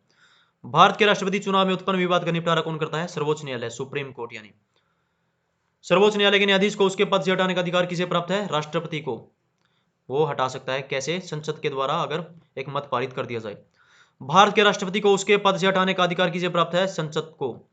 संघ की कार्यपालिका शक्ति किस अनुच्छेद के अंतर्गत राष्ट्रपति में निहित है? अनुच्छेद 53 में, 53। अनुच्छेद 61 के अंतर्गत राष्ट्रपति पर महाभियोग संसद के किस सदन द्वारा प्रारंभ किया जाता है? संसद के किसी भी सदन पर, आइदर लोकसभा और राज्यसभा। भारतीय संविधान का कौन सा अनुच्छेद राष्ट्रपति पद के लिए पुनः निर्वाचन की पात्रता निर्धारित करता है? यह अनुच्छेद है 57 यानी 57। भारत के राष्ट्रपति को उसके कार्यकाल की समाप्ति से पूर्व किस प्रकार पद से हटाया जा सकता है? महाभियोग द्वारा, इम्पीचमेंट जिसे बोलते हैं। राष्ट्रपति को कोई भी विषय पुनर्विचार के लिए मंत्रिपरिषद को वापस भेजने का अधिकार किस संविधान संशोधन द्वारा प्रदान किया गया? 44वें संविधान संशोधन द्वारा प्रदान किया गया। भारतीय संविधान के किस अनुच्छेद के अंतर्गत राष्ट्रपति संसद के दोनों सदनों द्वारा पारित किसी विधेयक पर अपनी स्वीकृति रोक सकता है? अनुच्छेद 111 के अनुसार। किस अनुच्छेद के अंतर्गत राष्ट्रपति कुछ आकस्मिकताओं यानी अचानक में राज्यपाल के कार्यों के निर्वहन हेतु उपबंध कर सकता है? आपातकाल यानी आकस्मिकताओं में, अनुच्छेद 160 के तहत। अगला प्रश्न है, वह राष्ट्र का प्रतिनिधित्व करता है परंतु राष्ट्र का नेतृत्व नहीं करता। यह उक्ति किस पर लागू होती है? भारत के राष्ट्रपति पर। भारतीय संविधान का कौन सा अनुच्छेद राष्ट्रपति को उच्चतम न्यायालय से परामर्श करने की शक्ति प्रदान करता है? अनुच्छेद 143। राष्ट्रपति लोकसभा को कब भंग कर सकते हैं? केंद्रीय मंत्रिमंडल की अनुशंसा पर। लोकसभा और राज्यसभा का संयुक्त अधिवेशन किसके द्वारा आहूत किया जाता है? राष्ट्रपति के द्वारा। भारत के राष्ट्रपति ने किस एकमात्र मामले में जेबी वीटो की शक्ति का प्रयोग किया गया? यह किया था भारत डाकघर संशोधन विधेयक 1986 में। भारत का राष्ट्रपति संसद के दोनों सदनों की चर्चा में भाग नहीं ले सकता। काफी इंपॉर्टेंट फैक्ट्स है। कई बार जैसे कि यूपीएससी लेवल के एग्जाम में बना देते हैं फैक्ट्स, 3-4 फैक्ट डाल देते हैं, एक डाल देते हैं। भारत का राष्ट्रपति संसद के दोनों सदनों में की चर्चा में भाग ले सकता है, नहीं ले सकता है, ये काफी ध्यान दीजिएगा। किसी भौगोलिक क्षेत्र को अनुसूचित क्षेत्र घोषित करने का संवैधानिक अधिकार किसे प्राप्त है? राष्ट्रपति को। वर्तमान में राष्ट्रपति का मासिक वेतन कितना है? 5 लाख। यदि भारत के राष्ट्रपति का पद रिक्त हो जाए और कोई उपराष्ट्रपति भी न हो, तब कार्यवाहक राष्ट्रपति कौन होगा? सर्वोच्च न्यायालय का मुख्य न्यायाधीश, जो सुप्रीम कोर्ट का। भारत के राष्ट्रपतियों में कौन से बिहार का राज्यपाल रह चुका है? कौन कौन? यानी डॉक्टर जाकिर हुसैन, श्री रामनाथ कोविंद जी रह चुके हैं बिहार के राज्यपाल पूर्व में। एक विधेयक जो संसद में प्रस्तुत किया जाता है वह किस प्रक्रिया के बाद अधिनियम बन जाता है? यह बन जाता है राष्ट्रपति के हस्ताक्षर के बाद। जब कोई विधेयक संसद के दोनों सदनों द्वारा पारित कर दिया जाए तो राष्ट्रपति को उस विधेयक पर अपनी अनुमति रोकने का अधिकार प्राप्त है। निर्विरोध रूप से चुने गए भारत के प्रथम राष्ट्रपति कौन थे? नीलम संजीवन रेड्डी।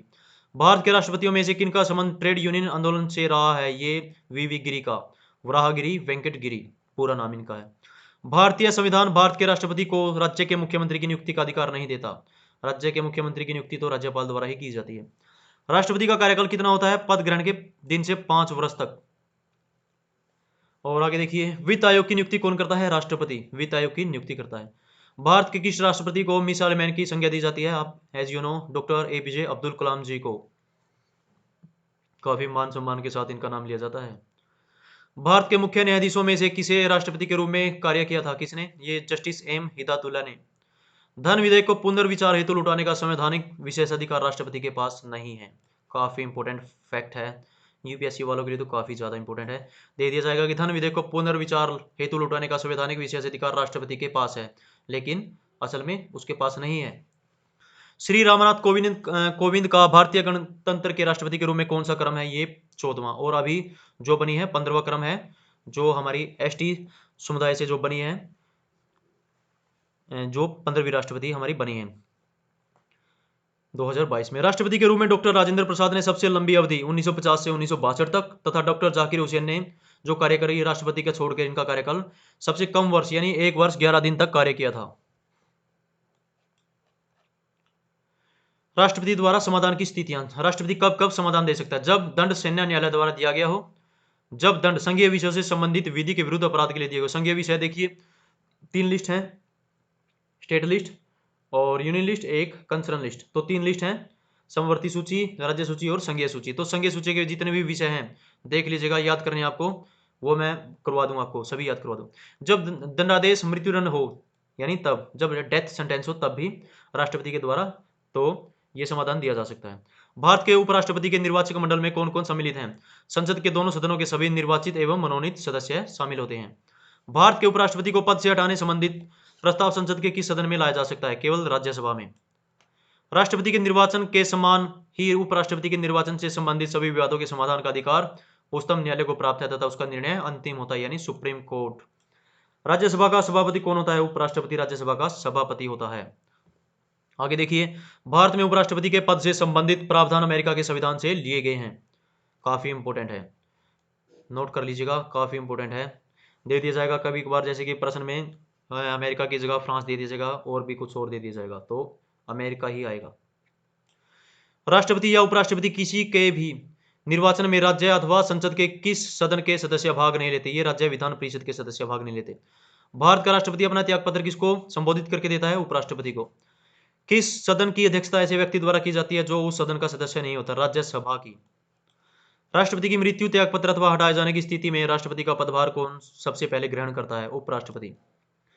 आगे देखिए, राष्ट्रपति तथा उपराष्ट्रपति पद की तुलना, इनकी तुलना करेंगे कि क्या क्या इनका डिफरेंस है, what is the difference in between the two राष्ट्रपति, president and vice president of India. तो देखिए, लोकसभा सदस्य बनने की योग्यता रखता हो और राष्ट्रपति के निर्वाचक मंडल में संसद के दोनों सदनों तथा राज्य विधानसभाओं के निर्वाचित सदस्यों के साथ साथ दिल्ली एवं पुडुचेरी के विधानसभा के निर्वाचित सदस्य भी हो, और राष्ट्रपति को पद से हटाने जाने की प्रक्रिया किसी भी सदन में प्रारंभ की जा सकती है, यानी इधर लोकसभा और राज्यसभा, किसी भी सदन में इसका लाया जा सकता है जो प्रस्ताव है। और उपराष्ट्रपति की देख लीजिए, राज्यसभा सदस्य बनने की योग्यता रखता हो, और ये जो राष्ट्रपति था ये लोकसभा सदस्य बनने की योग्यता। और उपराष्ट्रपति के निर्वाचक मंडल में संसद के दोनों सदनों के सभी सदस्य, चाहे वो मनोनीत हो, इलेक्टेड हो या फिर नॉमिनेट हो, शामिल होते हैं। इसमें राज्य के विधानमंडल के सदस्य शामिल नहीं होते, नाइदर जो legislative assembly nor legislative council, तो ये कोई शामिल नहीं होते इसमें, ठीक है, देख लीजिएगा। उपराष्ट्रपति को पद से हटाने वाला प्रस्ताव केवल राज्यसभा में ही प्रस्तुत किया जा सकता है, यानी लोकसभा में प्रस्ताव प्रस्तुत करके हटाया नहीं जा सकता। और उपराष्ट्रपति का वेतन भारत की संसदीय नीति पर भारित होता है जी, देख लीजिए। अगला प्रश्न देखिए, भारतीय संविधान का कौन सा अनुच्छेद प्रधानमंत्री एवं अन्य मंत्रियों की नियुक्ति, मंत्रिपरिषद के आकार एवं उत्तरदायित्व का निर्धारण करता है? अनुच्छेद 75, 75। केंद्र सरकार का प्रमुख कौन होता है? ये होता है प्रधानमंत्री। प्रधानमंत्री की नियुक्ति किसके द्वारा की जाती है? राष्ट्रपति के द्वारा, vice president of India. Bharat का प्रधानमंत्री बनने के लिए न्यूनतम आयु कितनी वर्ष होनी चाहिए? ये होनी चाहिए न्यूनतम, मिनिमम रिक्वायर्ड 25 ईयर्स, 25 वर्ष to become the president of India. यदि भारत के प्रधानमंत्री संसद के उच्च सदन के सदस्य हैं तो वे अविश्वास प्रस्ताव की स्थिति में अपने पक्ष में मत नहीं दे सकेंगे। नोट कीजिएगा, उच्च सदन क्या होता है? राज्यसभा। अगर राज्यसभा का सदस्य है कोई भारत का प्रधानमंत्री, तो जब भी नो कॉन्फिडेंस मोशन आता है सरकार को, अपना जैसे कि सरकार के खिलाफ लाया जाता है या फिर अपना मत जैसे कि विश्वास प्रस्तुत करती है सरकार, तो इस कंडीशन में अगर अपर हाउस का सदस्य है प्रधानमंत्री तो वो अपना वोट नहीं कर सकता। संसदीय शासन व्यवस्था में वास्तविक कार्यपालिका शक्ति किसके अधीन होती है? प्रधानमंत्री के। मंत्रिपरिषद किसके प्रति उत्तरदायी होती है? संसद के प्रति। लोकसभा में अविश्वास प्रस्ताव प्रस्तुत करने के लिए लोकसभा सदस्यों की न्यूनतम कितनी संख्या होनी चाहिए? 50 होनी चाहिए। भारत का प्रधानमंत्री सामान्यतः किस सदन का सदस्य होता है? लोकसभा का। राज्यसभा का सदस्य भी प्रधानमंत्री बन सकता है। कौन बना था? तो देखना है कि कौन बना था, शायद इंदिरा गांधी पहले राज्यसभा से ही प्रधानमंत्री बनी थी। मंत्रिमंडल में कुल मंत्रियों की संख्या प्रधानमंत्री सहित लोकसभा के सदस्यों की कुल संख्या के 15% से अधिक नहीं होगी। यह प्रावधान किस संविधान संशोधन के द्वारा किया गया है? संविधान संशोधन 91 संविधान संशोधन 2003 में किया गया है। संसद का सदस्य नहीं होने पर कोई व्यक्ति अधिकतम कितने समय तक केंद्रीय मंत्री रह सकता है? 6 माह तक। भारत के संविधान के किस अनुच्छेद में यह प्रावधान किया गया कि प्रत्येक राज्य की कार्यपालिका शक्ति का इस प्रकार प्रयोग किया जाएगा कि जिससे संघ की कार्यपालिका शक्ति पर कोई प्रतिकूल प्रभाव न पड़े? अनुच्छेद 257 में। और आगे देखिए, लाभ के पद का निर्धारण संसद एवं राज्य विधानमंडल द्वारा किया जाता है। भारतीय राजनीतिक व्यवस्था में कार्यपालिका किसके अधीन कार्य करती है? विधायिका के। जवाहरलाल नेहरू की कैबिनेट में पहले गृह मंत्री तथा बाद में रक्षा मंत्री कौन बने? कैलाश नाथ काटजू बने। स्वतंत्र भारत के प्रथम वित्त मंत्री कौन थे? श्री आर के षणमुगम चेट्टी बने। भारत के किस प्रधानमंत्री का विदेश में आकस्मिक निधन हुआ? ये लाल बहादुर शास्त्री का। अपने प्रधानमंत्री तब काल में कौन सा नेता एक बार भी संसद में उपस्थित नहीं हुआ? चौधरी चरण सिंह। संविधान के किस अनुच्छेद में मंत्रिमंडल शब्द का प्रयोग किया गया? अनुच्छेद 352 क्लॉज 3 में। श्वेत पत्र भारत से संबंधित आधिकारिक दस्तावेज है, नोट कीजिएगा। संविधान संघीय मंत्रिमंडल का पुनर्गठन किसके प्रतिवेदन पर आधारित है? ये है गोपाल स्वामी अयंगर के प्रतिवेदन पर आधारित। और देखिए मंत्रिपरिषद तथा मंत्रिमंडल में अंतर। तो मंत्रिपरिषद कौन सी लोग? मिनिस्टर्स। कैबिनेट स्तर के मंत्री, राज्य स्तर के मंत्री एवं उप मंत्री इसमें शामिल होते हैं जो मंत्रिपरिषद है। यह एक संवैधानिक निकाय है जिसका वर्णन संविधान के अनुच्छेद 74 व 75 में किया गया है। और सैद्धांतिक रूप से मंत्रिपरिषद को संघ की समस्त कार्यपालिका शक्ति प्राप्त है, परंतु मंत्रिमंडल द्वारा इसके कार्यों का निर्धारण किया जाता है। और मंत्रिमंडल द्वारा लिए गए नीतिगत निर्णयों का क्रियान्वयन मंत्रिपरिषद द्वारा किया जाता है। और जो मेंस एग्जाम की प्रिपरेशन कर लिए ये पॉइंट अपने दिमाग में फिट बिठा लीजिएगा। What is the different in between the two council of minister and मंत्रिमंडल जो कैबिनेट होती है, ये देखिएगा। आ ही जाता है कभी कभार एग्जाम में। अगर फैक्ट्स आपके माइंड में 8-10 होंगे तो आराम से 8-10 नंबर का तो लिखेंगे। देखिए मंत्रिमंडल कैबिनेट होता है, इसमें केवल कैबिनेट स्तर के मंत्री ही शामिल होते हैं। जैसे कि वन लाइनर प्रश्न अगर बनाता है एग्जामिनर तो बना देता है कि जैसे कि बताइए जो मंत्रिमंडल में किस तरह के सदस्य शामिल नहीं होते, तो कैबिनेट स्तर को छोड़ के बाकी और है वो शामिल नहीं होते। 44वें संविधान संशोधन 1978 द्वारा अनुच्छेद 352 में मंत्रिमंडल शब्द को जोड़ा गया जो संविधान के मूल पाठ में नहीं था। पूछ लिया जा सकता है कि मंत्रिमंडल शब्द संविधान में किस अनुच्छेद के माध्यम से जोड़ा गया, तो अनुच्छेद 352 के माध्यम से। और कौन से संविधान संशोधन में? 44वें संविधान संशोधन के माध्यम से। व्यवहारिक रूप से मंत्रिमंडल सदैव मंत्रिपरिषद की शक्तियों का प्रयोग करता है।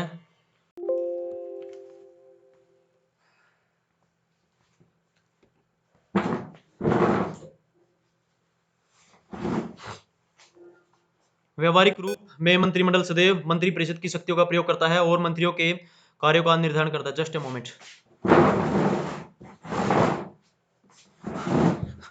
तो नीतिगत निर्णयों को क्रियान्वित करने के लिए यह मंत्रिपरिषद को निर्देश देता है तथा निर्णयों के क्रियान्वयन की निगरानी भी करता है। ठीक है, देख लीजिएगा जो मंत्रिमंडल है। मंत्रिपरिषद सामूहिक रूप से लोकसभा के प्रति उत्तरदायी होता है। वीडियो को पॉज कीजिएगा, आराम से फैक्ट पढ़िएगा और आगे कंटिन्यू कीजिएगा। भारत के 3 विधि अधिकारी कौन से हैं? देखिए पहला है एक तो भारत का महानिवासी जिसे अटॉर्नी जनरल ऑफ इंडिया कहा जाता है। दूसरा है भारत का महाधिवक्ता जिसे सॉलिसिटर जनरल ऑफ इंडिया कहा जाता है। और तीसरा है भारत के अपर महाधिवक्ता additional solicitor general of India. काफ़ी महत्वपूर्ण है जो भारत का। देखिए भारत का महानिवासी होता है, अटॉर्नी जनरल ऑफ इंडिया कौन होता है? ये सबसे बड़ा होता है जो लॉ का भारत का अधिकारी होता है। भारत का महानिवासी किसका विधि सलाहकार होता है? भारत सरकार का। भारत सरकार को कानूनी विषय पर परामर्श कौन देता है? महानिवासी अटॉर्नी जनरल ऑफ इंडिया। अनुच्छेद 76 क्लोज 4 के अनुसार, इसको हटा दीजिएगा साइड से, इसको बोलते हैं राह में रोड़ा बनना, जानना पहचान मैं तेरा मेहमान, ऐसे है जी। क्लोज 4। राष्ट्रपति। भारत का प्रथम महानिवासी कौन था? MCC तलवार थे। भारत का सर्वोच्च विधि अधिकारी कौन होता है? यह है भारत का महानिवासी। सॉलिसिटर जनरल कौन होते हैं? महानिवासी का अधीनस्थ होता है सॉलिसिटर जनरल। वर्तमान में भारत के महानिवासी कौन है? ये लेटेस्ट डेटा देखिएगा, चेंज होते रहते हैं, कभी साल में हो गया, कभी 2 साल में, कभी 5 साल में। राष्ट्रपति द्वारा महानिवासी को सौंपे गए कार्य। देखिए भारत सरकार से संबंधित मामलों को उच्चतम न्यायालय में भारत सरकार की ओर से पेश करना। संविधान के अनुच्छेद 143 के अंतर्गत राष्ट्रपति की ओर से उच्चतम न्यायालय में भारत सरकार का प्रतिनिधित्व करना। सरकार से संबंधित किसी मामले में उच्च न्यायालय में सुनवाई का अधिकार। भारत के महान्यायवादी को संसद के दोनों सदनों में बोलने, कार्यवाही में सम्मिलित होने, किसी भी संसदीय कमेटी का सदस्य होने का अधिकार है, परंतु वोट देने का अधिकार नहीं है। काफी इंपॉर्टेंट है, पूछ सकता है एग्जामिनर की, जैसे कि 3-4 फैक्ट डाल देगा कि लिख देगा जानबूझकर इस फैक्ट को गलत कर देगा कि भारत के महान्यायवादी यानी अटॉर्नी जनरल ऑफ इंडिया को संसद के दोनों सदनों में बोलने का अधिकार है और वोट देने का भी अधिकार है, लेकिन वोट देने का अधिकार नहीं है। महान्यायवादी का पद संविधान के अनुच्छेद 76 यानी 76 के अंतर्गत एक संवैधानिक पद है। ये एक संवैधानिक पद है, वैधानिक नहीं है। का पद संवैधानिक पद है। और ये तो हो गया संवैधानिक पद महान्यायवादी का, अटॉर्नी जनरल ऑफ इंडिया का। और जो ये वैधानिक पद किसका है? ये है सॉलिसिटर जनरल ऑफ इंडिया का। इसमें लिखना भूल गए हैं जी, सॉरी। सॉलिसिटर देखिए मेरी हैंड राइटिंग कितनी अच्छी है, कितने साफ साफ हुआ। सॉलिसिटर जनरल ऑफ इंडिया, मेरी लिखाई से प्रभावित होकर तो अगर मैं मेंस एग्ज़ाम लिखूंगा तो एग्जामिनर भी मेरे को 100 में से 95 नंबर तो दे ही देगा। तो मैं वैसे ही देर कर रहा हूँ। देखा कितनी साफ साफ लिखता हूँ मैं। बाकी लोग तो कीड़े मकोड़े लिखते हैं, मैं बहुत साफ लिखता हूँ। भारत का नियंत्रक एवं महालेखा परीक्षक किसका मार्गदर्शक होता है? ये लेखा लोक लेखा समिति का। भारत के प्रथम नियंत्रक एवं महालेखा परीक्षक कौन है? ये वी नरहरि राव। राज्य सरकार को कानूनी विषयों पर कौन परामर्श देता है? ये देता है महाधिवक्ता, एडवोकेट जनरल। राज्य एवं केंद्र सरकारों के सभी खर्चों की वित्तीय जांच कौन करता है? ये नियंत्रक एवं महालेखा परीक्षक करते हैं, जो कंप्ट्रोलर एंड ऑडिटर होते हैं। जो ये नियंत्रक एवं महालेखा परीक्षक कैग जिसे बोलते हैं। आगे देखिए, नियंत्रक एवं महालेखाकार के पेंशन व भत्ते किस पर भारित होते हैं? भारत की संचित निधि पर। संसद की लोक लेखा समिति की बैठकों में कौन उपस्थित रहता है? भारत का नियंत्रक एवं महालेखा परीक्षक कैग। भारत के नियंत्रक एवं महालेखा परीक्षक का कार्यकाल कितना होता है? 6 वर्ष का। भारत के नियंत्रक एवं महालेखा परीक्षक के पद का सृजन किसके द्वारा किया जाता है? संविधान के द्वारा। नियंत्रक एवं महालेखा परीक्षक को लोक निधि का मुख्य अभिभावक, chief guardian of public purse कहा जाता है। इसे नोट देख लीजिएगा, chief guardian of public purse किसे कहा जाता है? ये कहा जाता है नियंत्रक एवं महालेखा परीक्षक को। प्रश्न बना देता है एग्जामिनर से। भारत के नियंत्रक एवं महालेखा परीक्षक की नियुक्ति एवं पदमुक्ति से संबंधित कौन सा अनुच्छेद है? अनुच्छेद 148। नियंत्रक एवं महालेखा परीक्षक के कार्य एवं शक्तियों से संबंधित कौन सा अनुच्छेद है? अनुच्छेद 149। संसद के किस सदन का अध्यक्ष उसका सदस्य नहीं होता? राज्यसभा का। संविधान के किस अनुच्छेद के अंतर्गत धन विधेयक को परिभाषित किया जाता है? अनुच्छेद 110। संविधान के अनुच्छेद 82 के अनुसार लोकसभा की सीटों का राज्यों के मध्य आवंटन किस वर्ष की जनगणना के आधार पर किया गया है? वर्ष 1971 की। लोकसभा अध्यक्ष अपना परित्याग पत्र किसे सौंपता है? लोकसभा उपाध्यक्ष को। भारत में लोकसभा का अध्यक्ष लोकसभा सदस्यों में से ही चयनित किया जाता है, ये बाहर से नहीं बनाया जाता। जैसे कि देखते हैं कि मुख्यमंत्री बना दिया, फिर उसको बाद में 6 महीने के अंदर अंदर विधान परिषद का सदस्य बना दिया। राज्यसभा की एक आंतरिक शक्ति के अंतर्गत कौन सा अनुच्छेद आता है? अनुच्छेद 249। अगला प्रश्न है, लोकसभा में राज्यवार सीटों का आवंटन वर्ष 1971 की जनगणना पर आधारित है। यह निर्धारण किस वर्ष तक यथावत रहेगा? 2026 तक। जो परिसीमन बोलते हैं 1971 को लगा था, और 2026 तक ना तो लोकसभा की और ना ही विधानसभा की सीटों को घटाया, उनका क्षेत्रफल बढ़ाया जा सकता है, घटाया बढ़ाया नहीं जा सकता। राज्यसभा की अधिकतम निर्धारित सदस्य संख्या कितनी है? 250, 250।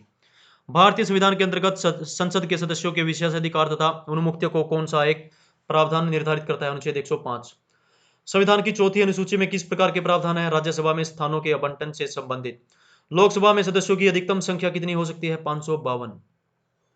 लोकसभा और राज्यसभा की गणपूर्ति सदन की कुल सदस्य संख्या के 110 1/10 संख्या होती है। राज्यसभा का सदस्य बनने के लिए न्यूनतम आयु कितनी निर्धारित है? 30 वर्ष होनी चाहिए राज्यसभा की। लोकसभा के लिए 25। भारतीय संविधान का कौन सा अनुच्छेद संसद को अंतर्राष्ट्रीय समझौतों को लागू करने के लिए विधि निर्माण करने की शक्ति प्रदान करता है? यह अनुच्छेद है 253। लोकसभा की वर्तमान सदस्य संख्या कितनी है? 545। लोकसभा के सदस्यों की संख्या 525 से बढ़ाकर 545 की संविधान संशोधन द्वारा की गई 31वें संविधान संशोधन द्वारा। भारतीय संसद में राष्ट्रपति और संसद के दोनों सदन, लोकसभा व राज्यसभा, सम्मिलित होते हैं। संसद यानी पार्लियामेंट जिसे बोलते हैं, उसमें लोकसभा और राज्यसभा, और इसका एक हिस्सा और है जिसमें राष्ट्रपति दिया गया, तीनों। लोकसभा का कार्यकाल पूरा होने के पहले किसके द्वारा भंग किया जा सकता है? ये प्रधानमंत्री की अनुशंसा पर राष्ट्रपति द्वारा भंग किया जा सकता है लोकसभा को, अगर प्रधानमंत्री जी बोले। किस राज्य में लोकसभा में अनुसूचित जनजातियों के लिए सर्वाधिक सीटें आरक्षित हैं? मध्य प्रदेश में 6 सीटें हैं एसटी कम्युनिटीज के लिए, शेड्यूल्ड ट्राइब्स के लिए। और देखिए, लोकसभा व राज्यसभा के सर्वाधिक प्रतिनिधि भारत के किस राज्य से आते हैं? ये आते हैं उत्तर प्रदेश से। सर्वाधिक सीटें लोकसभा की और राज्यसभा की हैं उत्तर प्रदेश में। कितनी है लोकसभा में? 80। और राज्यसभा में कितनी है? आपको कमेंट बॉक्स में बताना है। लोकसभा का कार्यकाल आपातकाल की घोषणा के दौरान एक बार में 1 वर्ष के लिए बढ़ाया जा सकता है। लोकसभा में 2 अंग भारतीय सदस्य कौन मनोनीत करता है? भारत का राष्ट्रपति। लोकसभा चुनाव में निर्वाचित होने के लिए किसी व्यक्ति की न्यूनतम आयु कितनी निर्धारित की गई है? 25 वर्ष निर्धारित की गई है। उत्तर प्रदेश के पश्चात लोकसभा में सर्वाधिक सीटें किस राज्य में हैं? महाराष्ट्र। और इसके बाद किस में है बताना है आपको।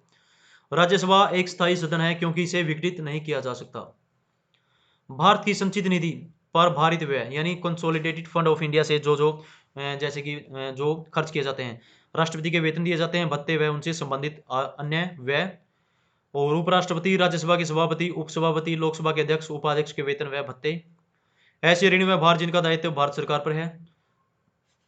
उच्चतम न्यायालय के वेतन, भत्ते व पेंशन तथा उच्च न्यायालय के न्यायाधीशों की पेंशन। ये इंपॉर्टेंट है। जो उच्चतम न्यायालय की न्यायाधीशों की जो पेंशन है, जो इनका वेतन और भत्ता तो होता है, वो तो state consolidated fund of state से दिया जाता है, sorry, consolidated fund of state. और जो पेंशन है जो उच्चतम न्यायालय हाई कोर्ट के जजेस की, ये भारत की संचित निधि से दी जाती है। भारत के नियंत्रक एवं महालेखा परीक्षक का वेतन, भत्ते व पेंशन भी दी जाती है भारत की संचित निधि से। ऐसे अन्य व्यय जो संविधान अथवा संसद द्वारा निर्मित किसी विधि द्वारा इस संबंध में भारत घोषित हो। क्षेत्रफल की दृष्टि से सबसे बड़ा लोकसभा निर्वाचन क्षेत्र कौन सा है? लद्दाख है जी। आगे देखिएगा, राज्यसभा के सदस्य का कार्यकाल कितने वर्ष का होता है? 6 वर्ष का होता है राज्यसभा के सदस्य का कार्यकाल। परिसीमन के पश्चात उत्तर प्रदेश में मतदाताओं की संख्या की दृष्टि से सबसे बड़ा लोकसभा क्षेत्र कौन सा है? उत्तर प्रदेश का उन्नाव। लोकसभा का पहला आम चुनाव किस वर्ष हुआ था? 25 अक्टूबर 1951 से 21 फरवरी 1952 के मध्य हुआ था लोकसभा का पहला चुनाव। संसद के सरकारी विधेयक मंत्री द्वारा, जबकि गैर सरकारी विधेयक मंत्री के अतिरिक्त किसी भी सदस्य द्वारा प्रस्तुत किया जा सकता है। नोट करने का विषय है। यदि लोकसभा के सभी सदस्य बहुमत से संकल्प पारित कर दें तो लोकसभा के अध्यक्ष को उसके कार्यकाल की समाप्ति के पूर्व उसके पद से हटाया जा सकता है। प्रोटेम स्पीकर की नियुक्ति राष्ट्रपति द्वारा की जाती है तथा उसका कर्तव्य निर्वाचित लोकसभा सदस्यों को शपथ दिलाना है। लोकसभा के प्रथम अध्यक्ष कौन थे? जीवी मावलंकर थे लोकसभा के प्रथम अध्यक्ष। एक वर्ष में लोकसभा के कम से कम कितने सत्र बुलाए जाते हैं? 2। लोकसभा में बिहार को आवंटित सीटें किन 2 राज्यों को आवंटित सीटों के योग के बराबर है? छत्तीसगढ़ की 11 और मध्य प्रदेश की 29 के बराबर है। बिहार की सीटें 40 हैं, बिहार की लोकसभा में सीटें, और 36 में 11, छत्तीसगढ़ में सॉरी, मध्य प्रदेश में 29 29। लोकसभा अध्यक्ष स्पीकर अपने निर्णायक मत का प्रयोग कब करता है? ये करता है किसी विधेयक या प्रस्ताव के पक्ष एवं विपक्ष में अगर बराबर के वोट पड़ जाएं, यानी अगर कोई विपक्षी दल बराबर, जैसे कि सपोज कीजिए 5 डाल दिए और पक्ष वाले ने 5 डाल दिए, तो वो लोकसभा का स्पीकर का ही निर्णायक वोट जो होता है, जिस तरफ वो डालेगा उस तरफ से वो प्रस्ताव पारित हो जाएगा।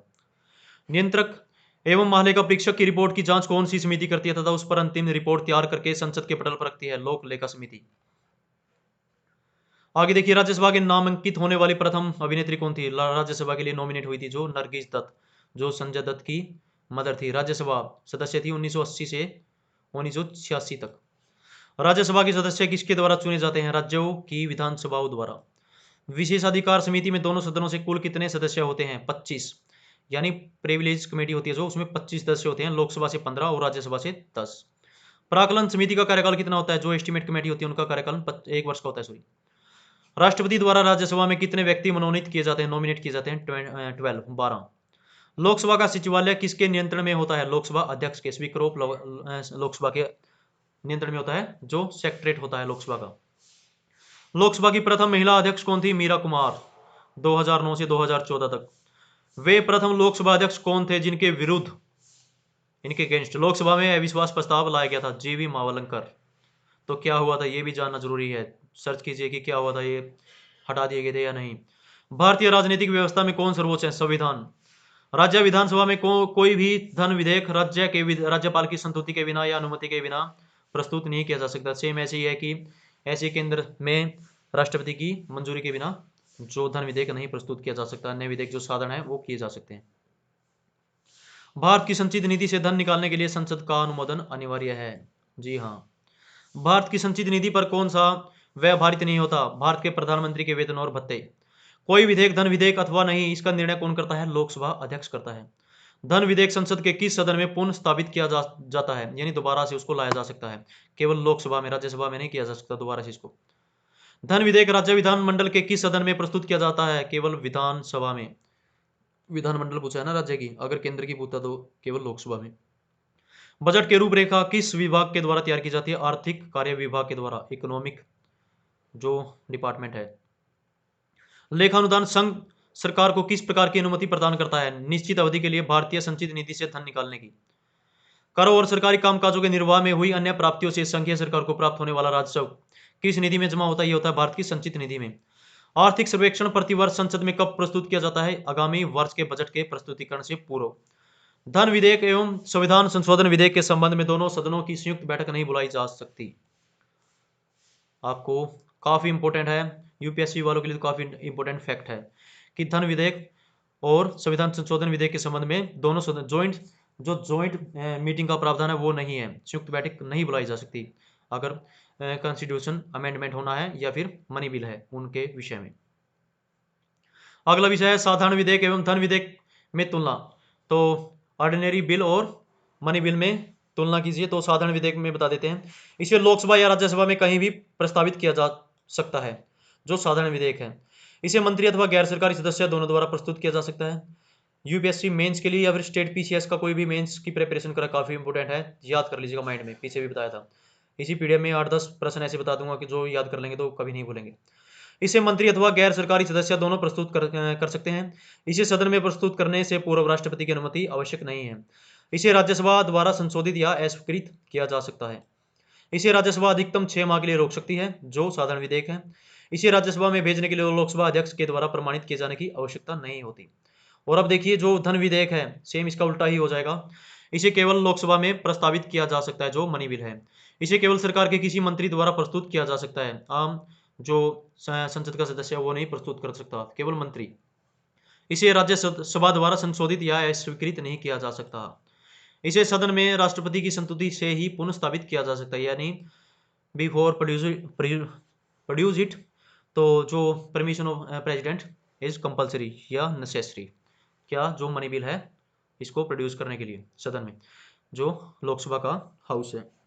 इसे राज्यसभा अधिकतम 14 दिनों के लिए रोक सकती है। इसे लोकसभा अध्यक्ष के द्वारा धन विधेयक के रूप में प्रमाणित किए जाने की आवश्यकता होती है, यानी वो करता है, बताता है कि ये धन विधेयक है। कौन? Speaker of Lok Sabha. इसमें दोनों सदनों के बीच असहमति का कोई अवसर ही नहीं होता, इसलिए संयुक्त बैठक का कोई प्रावधान नहीं होता। इसे केवल लोकसभा से पारित होने के बाद राष्ट्रपति के हस्ताक्षर के लिए भेजा जाता है। ये भी सही है, वरना सरकार अगर लोकसभा में जो मेजोरिटी में हो और राज्यसभा में ना हो तो हो गया देश में विकास, लग गए पैसे, एक रोड़ा भी ना लगे। इससे राष्ट्रपति द्वारा स्वीकृत या अस्वीकृत किया जाता है, परंतु पुनर्विचार के लिए नहीं लौटाया जा सकता। धन विधेयक लोकसभा में अस्वीकृत होने पर सरकार को त्याग पत्र देना पड़ता है, यदि इसे मंत्री ने प्रस्तुत किया हो। तो काफी इंपोर्टेंट फैक्ट्स हैं, वीडियो को पॉज कीजिएगा और ध्यान से पढ़िएगा, वीडियो को बैक कर लीजिएगा। देखिए इंपोर्टेंट फैक्ट्स, भारतीय संसद के दोनों सदनों की संयुक्त बैठक साधारण विधेयक तथा वित्त विधेयक दोनों के संबंध में हो सकती है, लेकिन धन विधेयक और संशोधन विधेयक के संबंध में नहीं। मैंने पीछे भी बताया अभी। यदि वार्षिक संघीय बजट जो यूनियन बजट होता है लोकसभा द्वारा पारित न हो तो प्रधानमंत्री अपने मंत्री परिषद सहित त्यागपत्र दे देता है। बिल्कुल सही है। संसद की लोक लेखा समिति का प्रमुख कार्य है शासन के वित्तीय लेखा एवं विनियम तथा नियंत्रण महालेखा परीक्षक की रिपोर्ट का परीक्षण करना है, जो संसद की समिति है। आगे देखिए, संसद के दोनों सत्रों के मध्य अधिक यानी अंतराल कितना होना चाहिए? अधिक से अधिक समय 6 माह का। वैसे 4 महीने में भी हो सकती है, 3 मीटिंग भी हो सकती है संसद की, यानी कम से कम 2 तो होनी जरूरी है। प्राक्कलन समिति संसद के किस सदन के सदस्यों से गठित की जाती है? लोकसभा के सदस्यों द्वारा। कोई भी कानून विधेयक संसद के किस सदन में प्रस्तुत किया जा सकता है? संसद के किसी भी सदन में।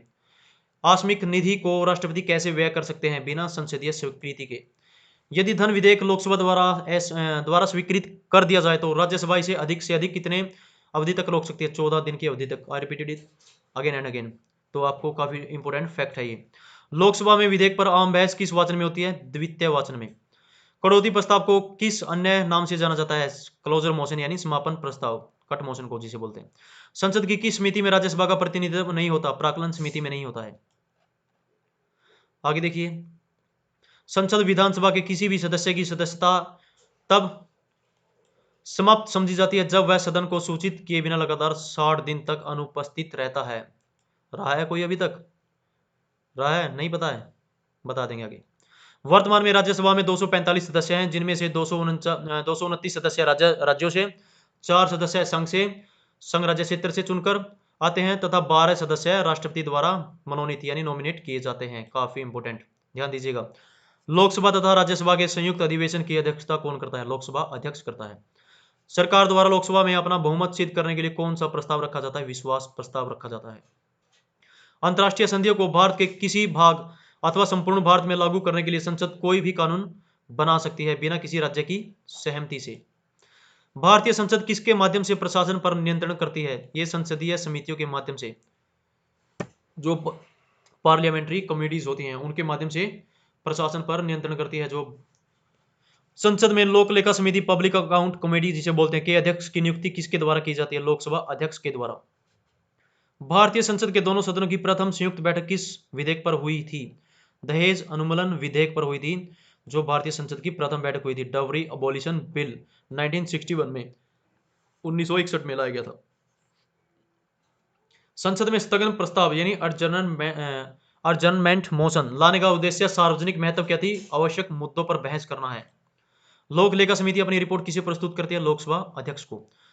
संसद राज्य सूची के किसी विषय पर कानून कब बना सकती है? ये बना सकती है यदि राज्यसभा ऐसा संकल्प पारित करती है तो बना सकती है।